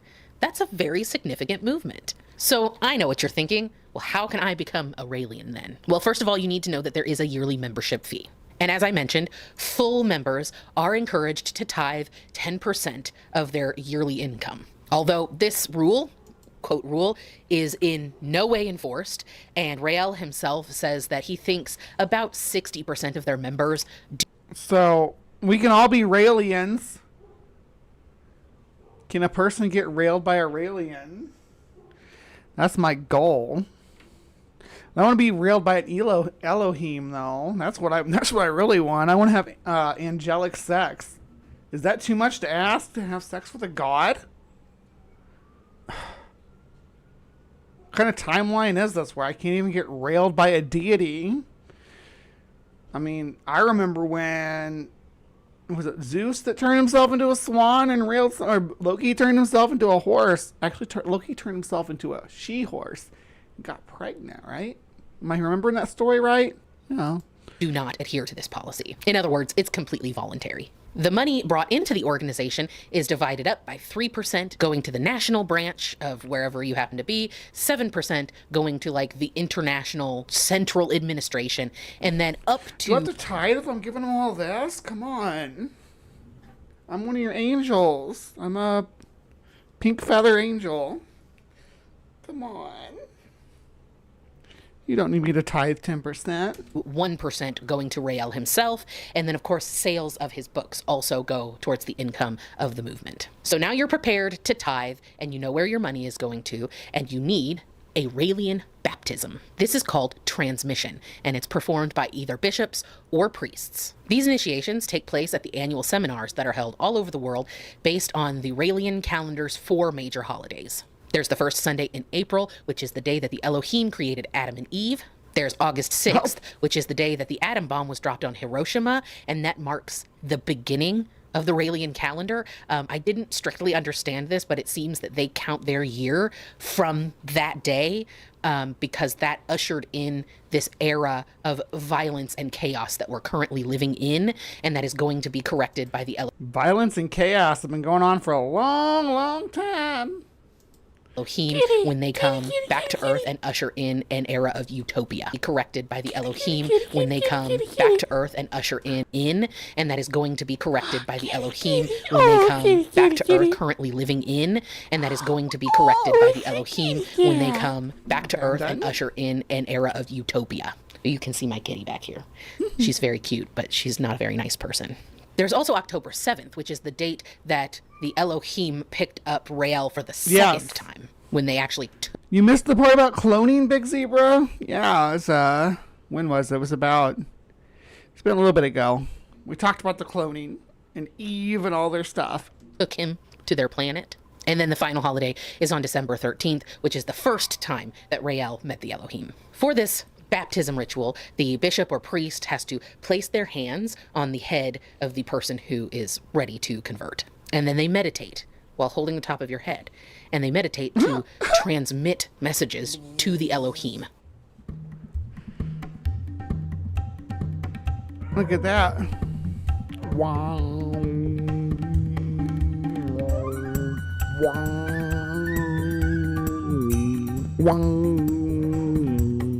And what they're doing is that was me making those noises, by the way. It wasn't actually the transfer. There was no sound. The transfer of psychic energy was silent. Transmitting your genetic code to the Elohim so that the extraterrestrials can make a record of your genetic code and know that you are a believer. So then when they do return to Earth, they're going to recognize you. And as I've said before, those who are considered worthy will receive everlasting life, and this determination can only be made by the Elohim when they return. And that's it. It's really quite simple. With that, you become a Raelian. Now the question remains, is Aurelian, come here, guys. Come closer. Come close to lean into your monitors or your phones, whichever you're watching on. We are going to send your information to the Elohim. Come on, lean in. There you go. They have your genetic information now. We're good. Raëlism a legitimate sect, or is it a crazy UFO sex cult? One of the things that separates a religion from a cult, possibly the only thing that separates those two, is the level of control that is exerted over the daily lives of the members. A cult is a high control group by definition. There are high control groups that aren't necessarily cults, but a cult is a high control group. The members of cults are not really free. They use brainwashing techniques, including severe isolation and punishment. And are the members of the Raelian cult free if there's portions of their population or of their congregation that cannot freely act on their own sexual proclivities with consenting adults because of the rules of the cult? It sounds like yes, that the gold ribbon and the pink feather angels are not allowed to participate in sexual proclivities outside of a strict guidelines. That's the same reason why, like, yeah. So if the control is the secret to, or the difference between a cult with them being free, people in the Catholic Church are not free. You have to go confess your sins, right? Or you're gonna go to whatever, purgatory or whatever. Yeah. So you are not free. You have to follow certain protocols in order to attain the grace of your religion. They have strict rules that control the actions, the minds, the bodies of their followers. They tend to be very secretive. They usually have a single charismatic leader who is thought of as some kind of deity. And they are... You just had your guy was the brother of Jesus. Frequently, not always, but frequently, usually involved in some kind of... That's Henry doing his husky singing voice. You can tell he's got a little bit of husky in him. He's mostly border collie, but he's got pit bull and husky as well. Legal activity. Certainly, the Raelians do have a charismatic leader who claims to be descendant... So he talks. ...from the original creators of human beings, which... I suppose that does kind of deify him. But other than that, I don't really see much similarity between the Raelians and cultish behavior. As far as I can tell, you just went over how the pink feather and the gold ribbon angels could not have sex with anybody except for Rael and the Elohim, which don't exist. So they can only have sex with Rael. That's a cult. That's a cult. Adherents of Raëlism are of sound mind, and they're practicing of their own free will. They can leave the church anytime they want without repercussion. The tenets of the religion are suggestions for how you can... I want a cat, but Henry wouldn't let us have a cat right now. Actually, we just had to lose a cat. The cat that we had living here went to live with a different family. Well, it was his previous family, so it's not like he went to live with somebody new or anything, but just the stress of living with a dog was too much. Live life in the Raelian way. They're not punishable offenses, with the exception of the few that I laid out earlier, which are, by the way, illegal for everyone. There's no us versus them mentality. The members aren't sequestered away from society, with the exception of some of the women in the Order of Angels sequester, but they're sequestering themselves. They're not... Are they, though?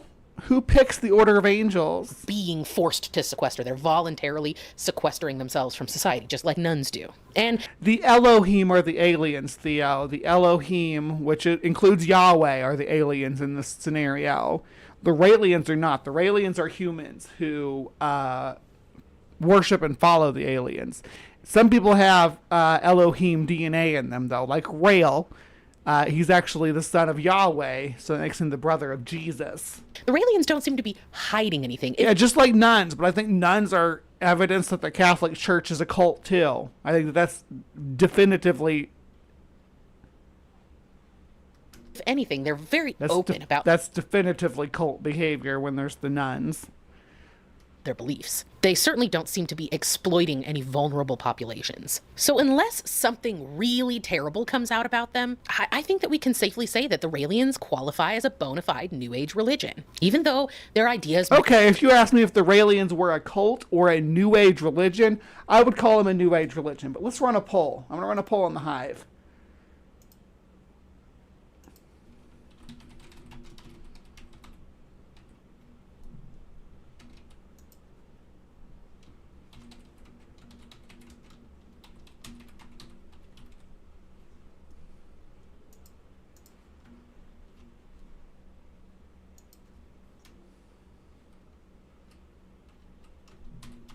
Okay, so are they a cult?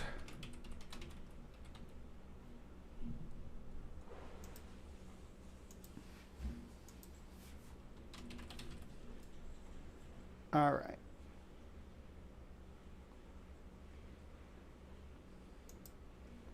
We'll do the poll. There you go. Might seem a little strange to us. I think that they should just be left alone and continue to go about their business, doing what makes them happy. They are not harming anyone. And finally, I don't think they're harming anybody either. I mean, as other than faking, than faking cloning and believing in, like, I don't know if Rael had a big drug trip and thought he actually talked to angels, or if it's a full on grift. It doesn't matter. I want to run a poll on the Hive. I got a poll to run on the Hive there, baby. And you used my Christian name. You used my Christian name to call me out for my sin. Jesus is listening. But is Rael listening? And if Rael wants to rail me again, I'm built like an angel. Hit me up. I want to talk about how true are the claims of the Raelians. Are we really descended from extra... No, I'm not really trying to have sex with a 70-year-old cult leader or New Age religion leader, for that matter.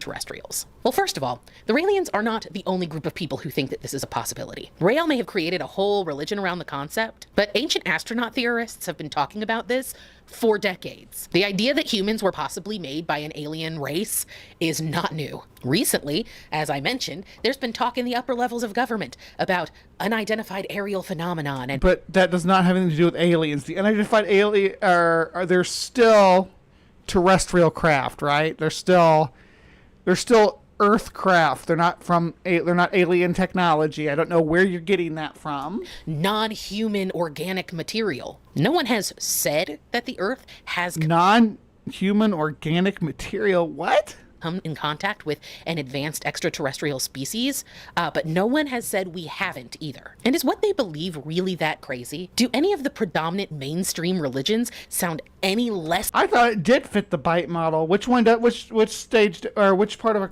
Let's look at the bite model. Yeah, absolutely. Let's do that. So I'm willing to say, hey, this isn't a cult if it doesn't fit the bite model. Is there a simplified list? Okay.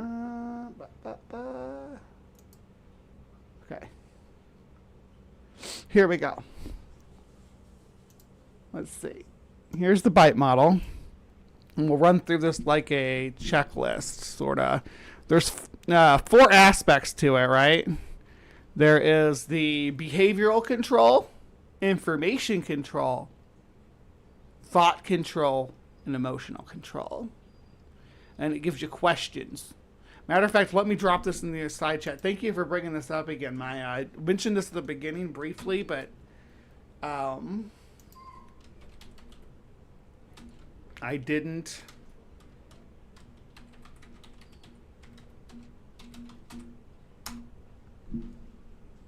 There we go. Okay, so we look at the bite model for what signifies a cult.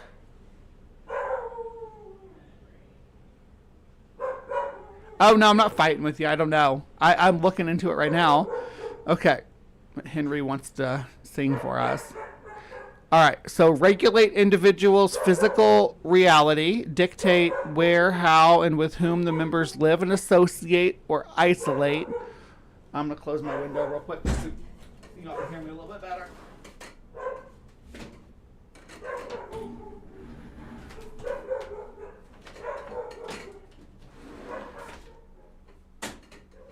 I like having my window open because it's fall just started here in West Texas. Like, not that we have much of a fall, it's the desert, but it just started here in West Texas, so it's been like in the 60s and 70s all day. It's been so lovely. Anyway, where was I? Okay.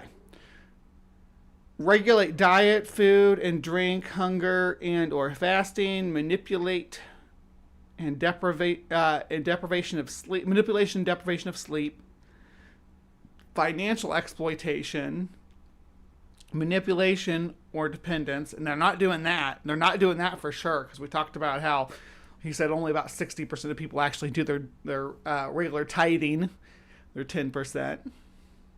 Major time spent with group indoctrination and rituals and or self-indoctrination, including the internet. Permission required for major decisions. Rewards and punishment used to modify behavior, both positive and negative. Discourage individual. I think I can make a pretty damn good case that MAGA is a cult based on this stuff. Punish obedience by beating, torture, and burning, cutting, R-word, or tattoo and branding. Ouch. Threaten harm to family and friends. Force individual R-word or to be R-word. Encourage or engage in corporal punishment. Instill dependency and obedience. Kidnapping, beating, torture, R-word, separation of family, imprisonment, and murder. So do Raëlians fit any of these 25 points in the behavioral control? I don't know about their living situation. I know at least for the angel people that there's probably some kind of regulations on that, but all right. 90% of y'all say it's a cult, though.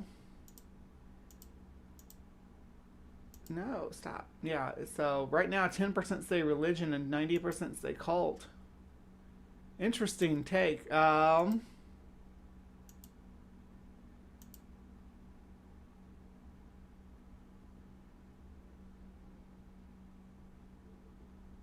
MAGA is absolutely is, yeah. And Maya said, I can make a case that school is a cult based on this. On the bite model? Yeah. I mean, when, how, and who members have sex with is the main one of this that stands out to me. But other than that, most of the stuff doesn't seem to apply to the Raëlians. Information control, deception. Minimizing or discouraging access to non-cult sources of information. Compartmentalizing information into outsiders versus insider doctrine. Encouraging spying on other members. Extensive use of cult-generated information and propaganda. Unethical use of confessions. The only one that it could even remotely be applied would probably be this one. Extensive use of cult-generated information. That's because he writes his books and stuff. And I'm sure encourages his followers to read it, but I don't know for a fact about that. But that would be the only one that I could think that would apply in this particular segment. This poll isn't statistically significant. No, because it's only got 10 votes on it. That's not even. Yeah, that's not, there's too small of a sample size. That just tells you what the people here in the audience think. That's the only one I can think of that would apply. Okay, so let's see. Next section is thought control. Require a member to internalize the group doctrine as truth. Change person's name and identity. Use of loaded language and cliches which constrict knowledge, stop critical thought, and reduce complexities into platitudinous buzzwords. encourage only good and proper thought. Hypnotic techniques are used to alter mental states, undermining critical thinking and even age regression in members. Memories are manipulated and false memories are created. Teaching thought-stopping techniques which shut down reality testing by stopping negative thoughts and allowing only positive thoughts, including, I guess, denial, chanting, meditation. Rejection of rational analysis and critical thinking, constructive criticism, forbidden critical questions about leader, doctrine, or policy allowed, labeling alternative belief systems as illegitimate, evil, or not useful, insist new map of reality.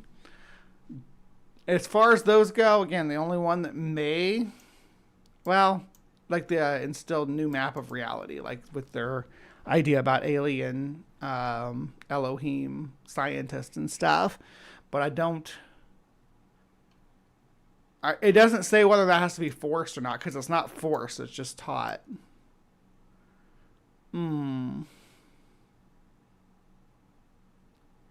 Encouraging only good and proper thought, though.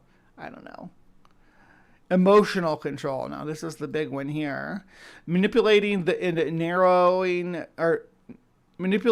narrow the range of feelings, some emotions, and or need to determine as evil, false, or evil, wrong, or selfish. Teach emotion stopping techniques to block feeling homesick, anger, doubt. Make the person feel that problems are always their own fault, never the leader of the group's fault. That's some Trumpism right there. Promote feelings of guilt and unworthiness, such as, identity guilt and everything.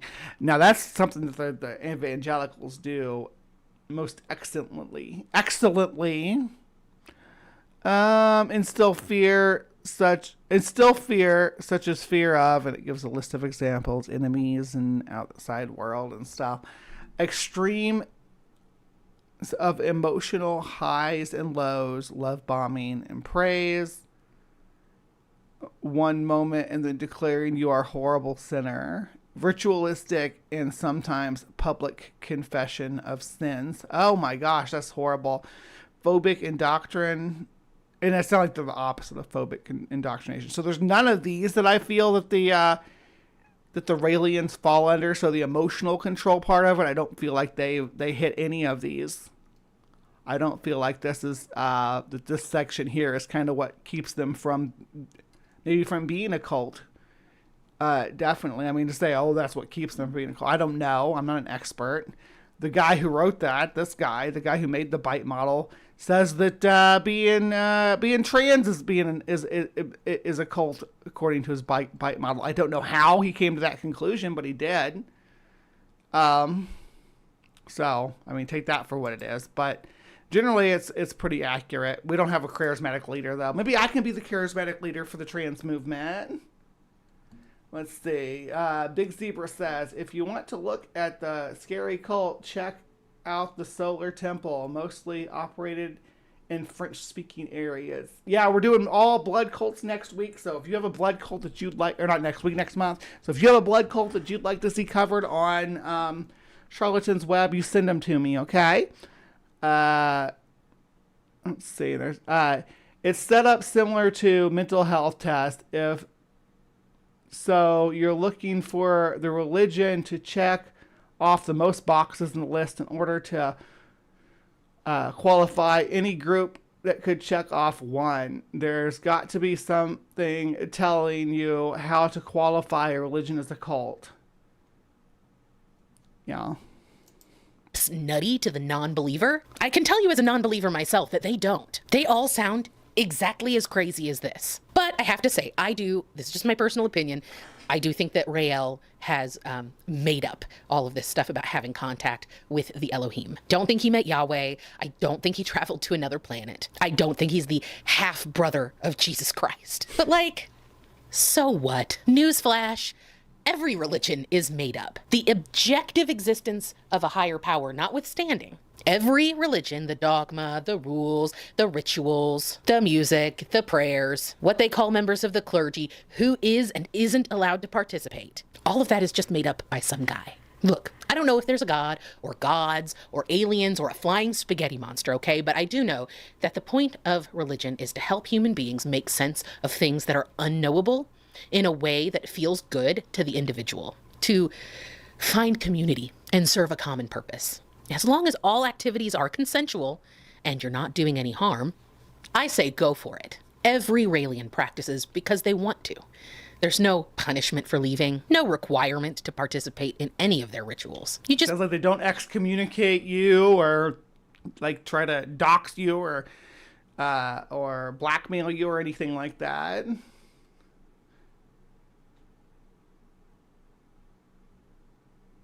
pay your dues and not be a piece of crap. Quite frankly, they seem to be less damaging than some mainstream religions out there, or more mainstream religions out there. And the real kicker is, many Raelians really don't care if Rael is telling the truth or not. They are grateful for what their community has given them regardless of Rael's claims. Many who belong to mainstream religions don't really believe either, but they continue to participate because they're getting something out of it. I think a lot of Christians don't actually believe the nonsense in the U.S., at least in their U.S. churches. Anyway, the truth doesn't matter so much as the possibility. And just as no one can disprove the existence of God, no one can disprove the existence of the Elohim. You can't prove it either. That's why it's called faith. So again, to me, they're a legitimate New Age religion, not a cult. If anything else comes out about this group that's more dubious, I will be sure to update you. But I really want to know what you think. So make sure to leave it in the comments below. Do you think that Rael is crazy? Do you think that he really had an experience with extraterrestrials? I want to know. Also, if you enjoyed this video, be sure to give it a thumbs up and subscribe if you haven't already. Other than that, just be sure to do something to take care of yourself today and every day. And I will see you next time. Bye. Thank you. Bye. All right, so that was Rachel Tries Hard. And yeah, I liked her video. I'm going to subscribe. Lovely work. She's got other videos out there that we could watch at some point for other topics, but mostly it's like true crime stuff, though. But enough about Rachel. If you want to subscribe, that's right here. Rachel _tries_hard. I thought this video was pretty decent. But let us... Oh, not that. Yeah, let's look at the Raelian website before we wrap up. Just got a couple more minutes here, but let's see. The message from E.T.'s Rael, who is Rael's comments, weekly address. There's a weekly address from Rael. What did Rael say this week? Rael's speech delivered at Sunday gatherings in Okinawa, Japan. All right, so here, let's read this one. We witness the action of no reaction. It's very important every day to remember who we are because it's easy to forget, very easy. There are so many illusions and distractions in life that we can forget. It requires the constant use of superconsciousness to remember who we are. This morning I was watching the news on the internet, and of course, you all know the desolation and devastation in Gaza. A journalist took a car and went to the beach at Tel Aviv, just 50 kilometers away. There, everybody was having a party, drinking, dancing, eating, 50 kilometers away from starving people. They were dancing and rejoicing, like celebrating the fact of being Jewish. The journalist asked, "Doesn't it disturb you that just 50 kilometers away, children have no food?" That's the question. Look with the eyes of the Elohim. 50 kilometers on one side, devastation, starvation, genocide. On the other, parties, dancing, and food. They forgot who they are. If they remember who they are, you'd fill a bag with food and drive them to Gaza. Imagine you're in Tel Aviv in a restaurant and 50 kilometers away, a child dies every 10 minutes from lack of food. They don't think about it. They dance, they eat, they drink. Amazing. Me, I cannot watch without crying. Even remembering this image now, tears come. But no, they dance, they sing, they have parties, they don't care. Of course, we must be happy. Not everyone has to cry for the children of Gaza. Like I said before, we must be happier than normal and fight for peace and love on earth everywhere. But 50 kilometers from Gaza, you can walk 15 hours and you are there. Yet you eat and you dance and sing, and you don't want to think about the children of Gaza. Why are you in Israel? For what reason? To celebrate the Elohim? No, just to eat, dance, and sing. And yet, the commandments of the Elohim, their order is thou shalt not kill. They don't care. The punishment will come. Israel will disappear, and it will be a bloodbath. Now, the whole world is against Israel. Turkey, all the Arab countries, China, Russia, almost every country except for 2 saying, Israel, if you don't stop, we will. This morning, some people said, we must destroy the United Nations, and they are right. What is the purpose of the UN? To avoid exactly this. That was the reason for its existence, to avoid genocide. For many years in conflicts, the UN sent soldiers with blue helmets to stop the fighting. In Gaza, nothing. Nobody moves. Nobody moves. The UN is like a ghost. It still exists, but it's completely useless. Like a piece of tissue paper, good for the garbage. I don't know about that, but they have meetings, they vote, and when there was a vote to force Israel to stop the genocide, you would expect everyone to agree. No, England and the United States refused. They know what is happening, but they don't move a finger. This is happening now. Absolutely. I'm not going to read this whole statement because it's super long, but for the most part, he seems pretty base. Like he has a pretty good grasp on reality. Messages from the ETs. Extraterrestrials created all life on Earth. Ancient writings and traditions worldwide tell us that intelligent and powerful beings came to Earth in vehicles from the sky. The words used to describe those events were what any pre-technological culture would use to describe contact with a technologically advanced being. Now that we have entered the age of science ourselves, we can understand how life can be scientifically rather than mystically created by highly advanced races. Or by a highly advanced race. I guess it could be races, but they shouldn't be races, they should be species, not races. Anyway, I guess they'd be the same species as us, though, if they can interbreed with. And I digress. The message from the designers relates that the extraordinary message revealed to Rael by the human beings from just such an advanced extraterrestrial civilization. Those searching for evidence of extraterrestrial life need look no further than in humanity's most revered ancient text, the Elohim, as they are known in the original Hebrew Bible, or as the Anunnaki, Brahma, Shiva, Vishnu, and other religious texts, deliberately created all life on Earth through advanced science.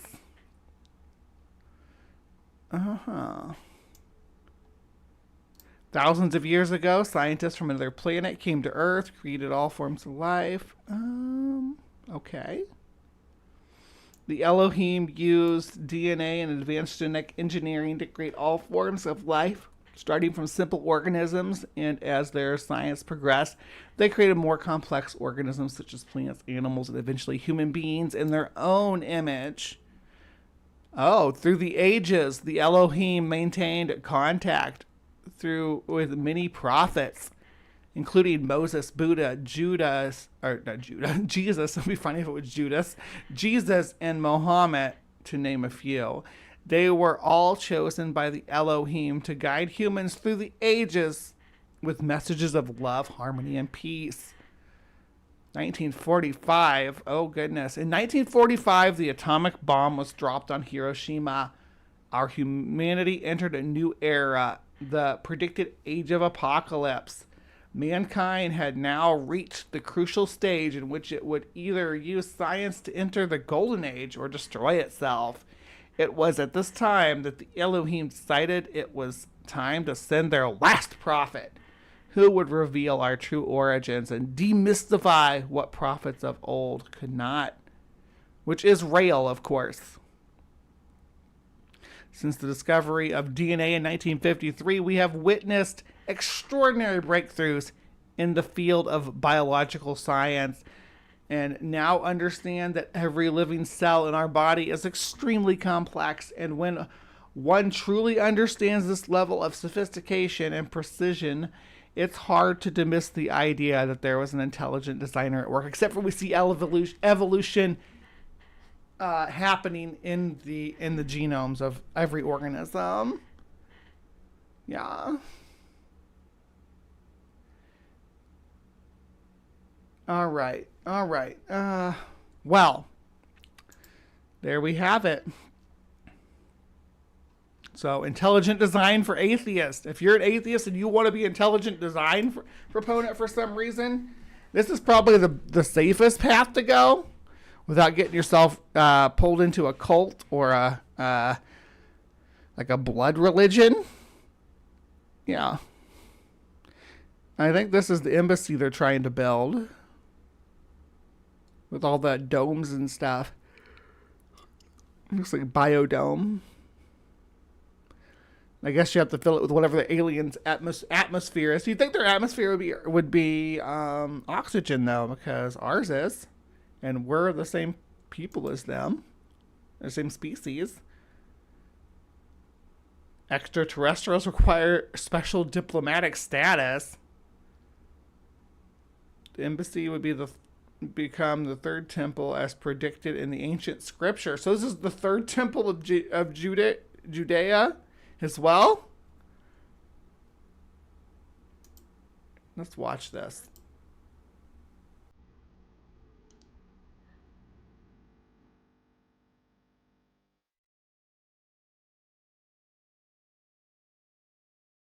This earth.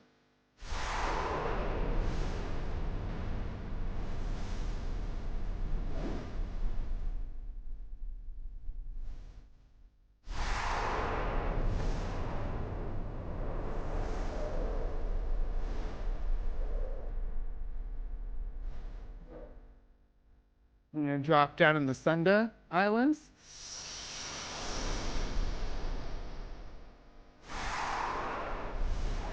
That map looks like it went to the Sunda Islands.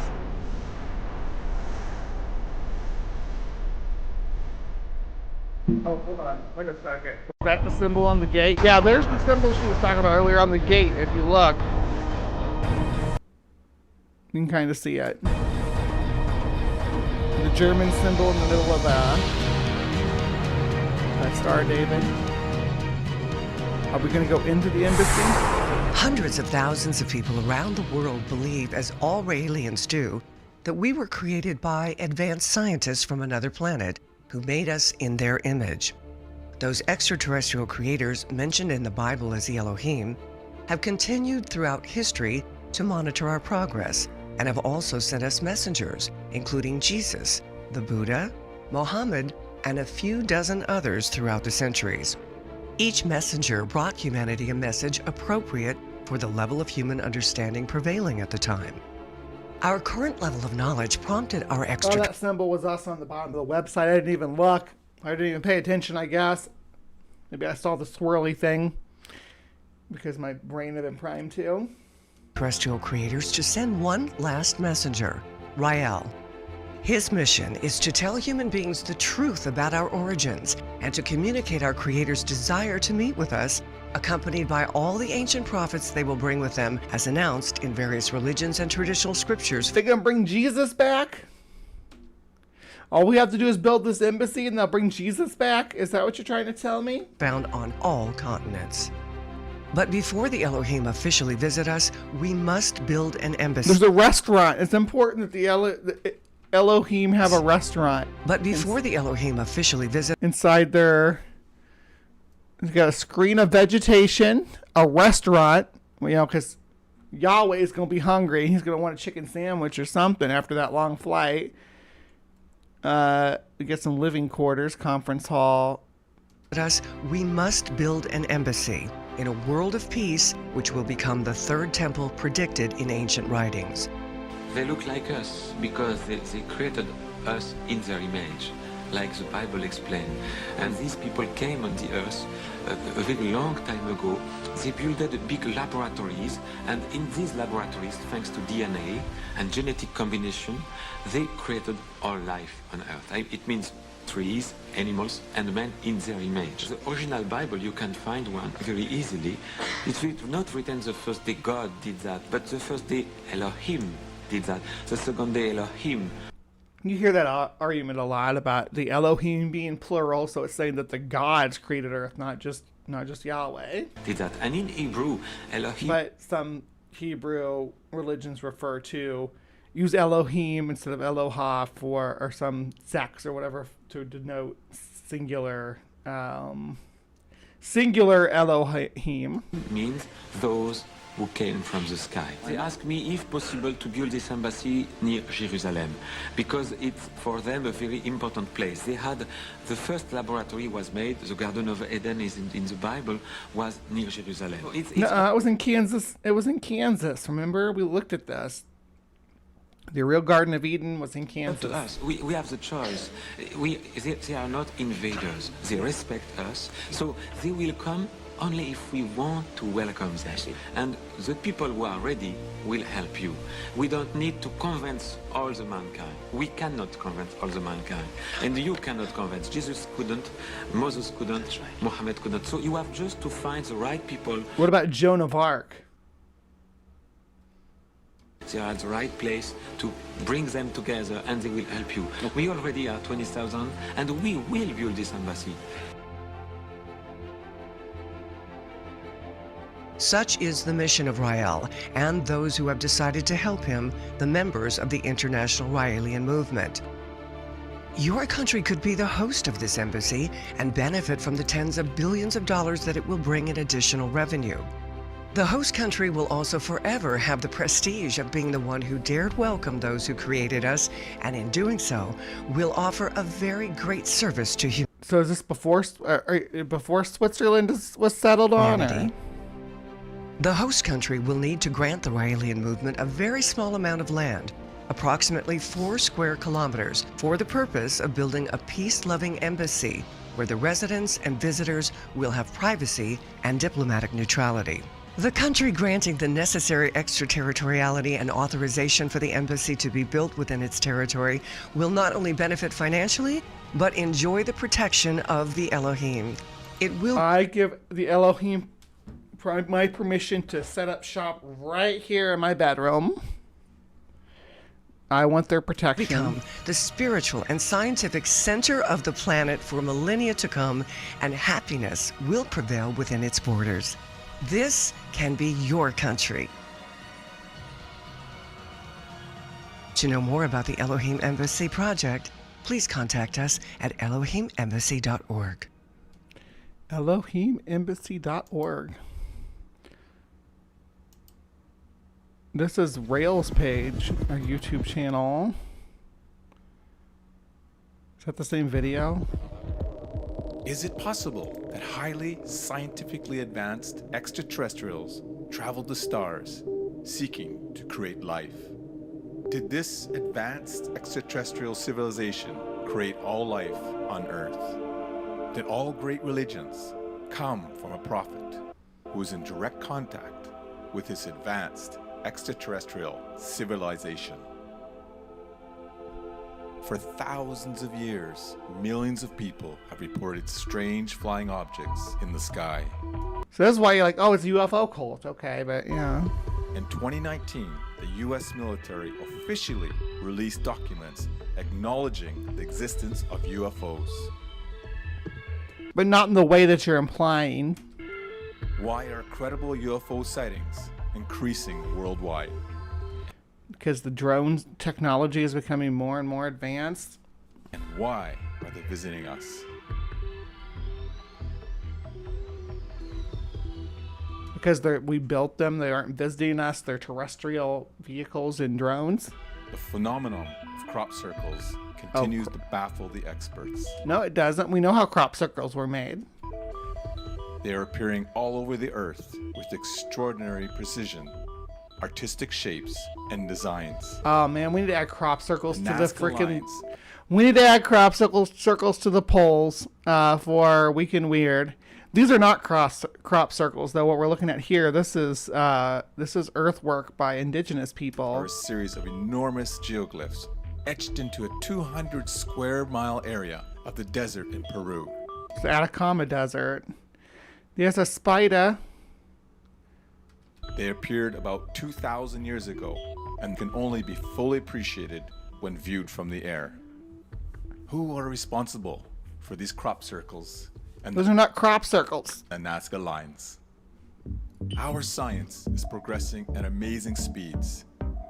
As we unlock the secrets to our genetic code, we'll soon eliminate all diseases Cheeks, butt cheeks. and create life in our image. We are discovering our place in the universe, and thanks to science, we've never been so Alien linked breed. to each other in the history of humanity. Thanks to science, I want to make a crop circle in your backyard, baby. we have reached an era which we can truly A bunch of UFOs with swastikas on them showed up in the sky. I'd be terrified. start to ask the question, are we alone in the universe? Is it possible that these advanced beings already sent their last messenger? Now we're going to the Who's asking Caribbean. our governments and people of the earth to build an embassy to welcome us. Last time the embassy was in the Sundas. Now it's in the Caribbean.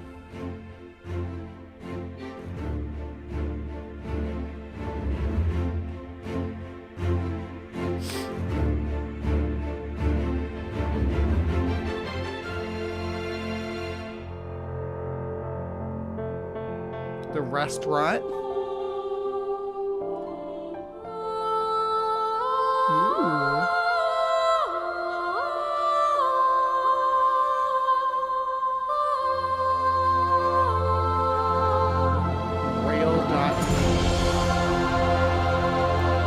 Embassy to welcome our creator.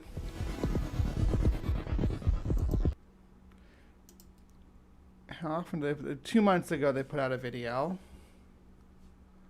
4 months ago. So here's all our boys singing a song. Is it gonna play music for us?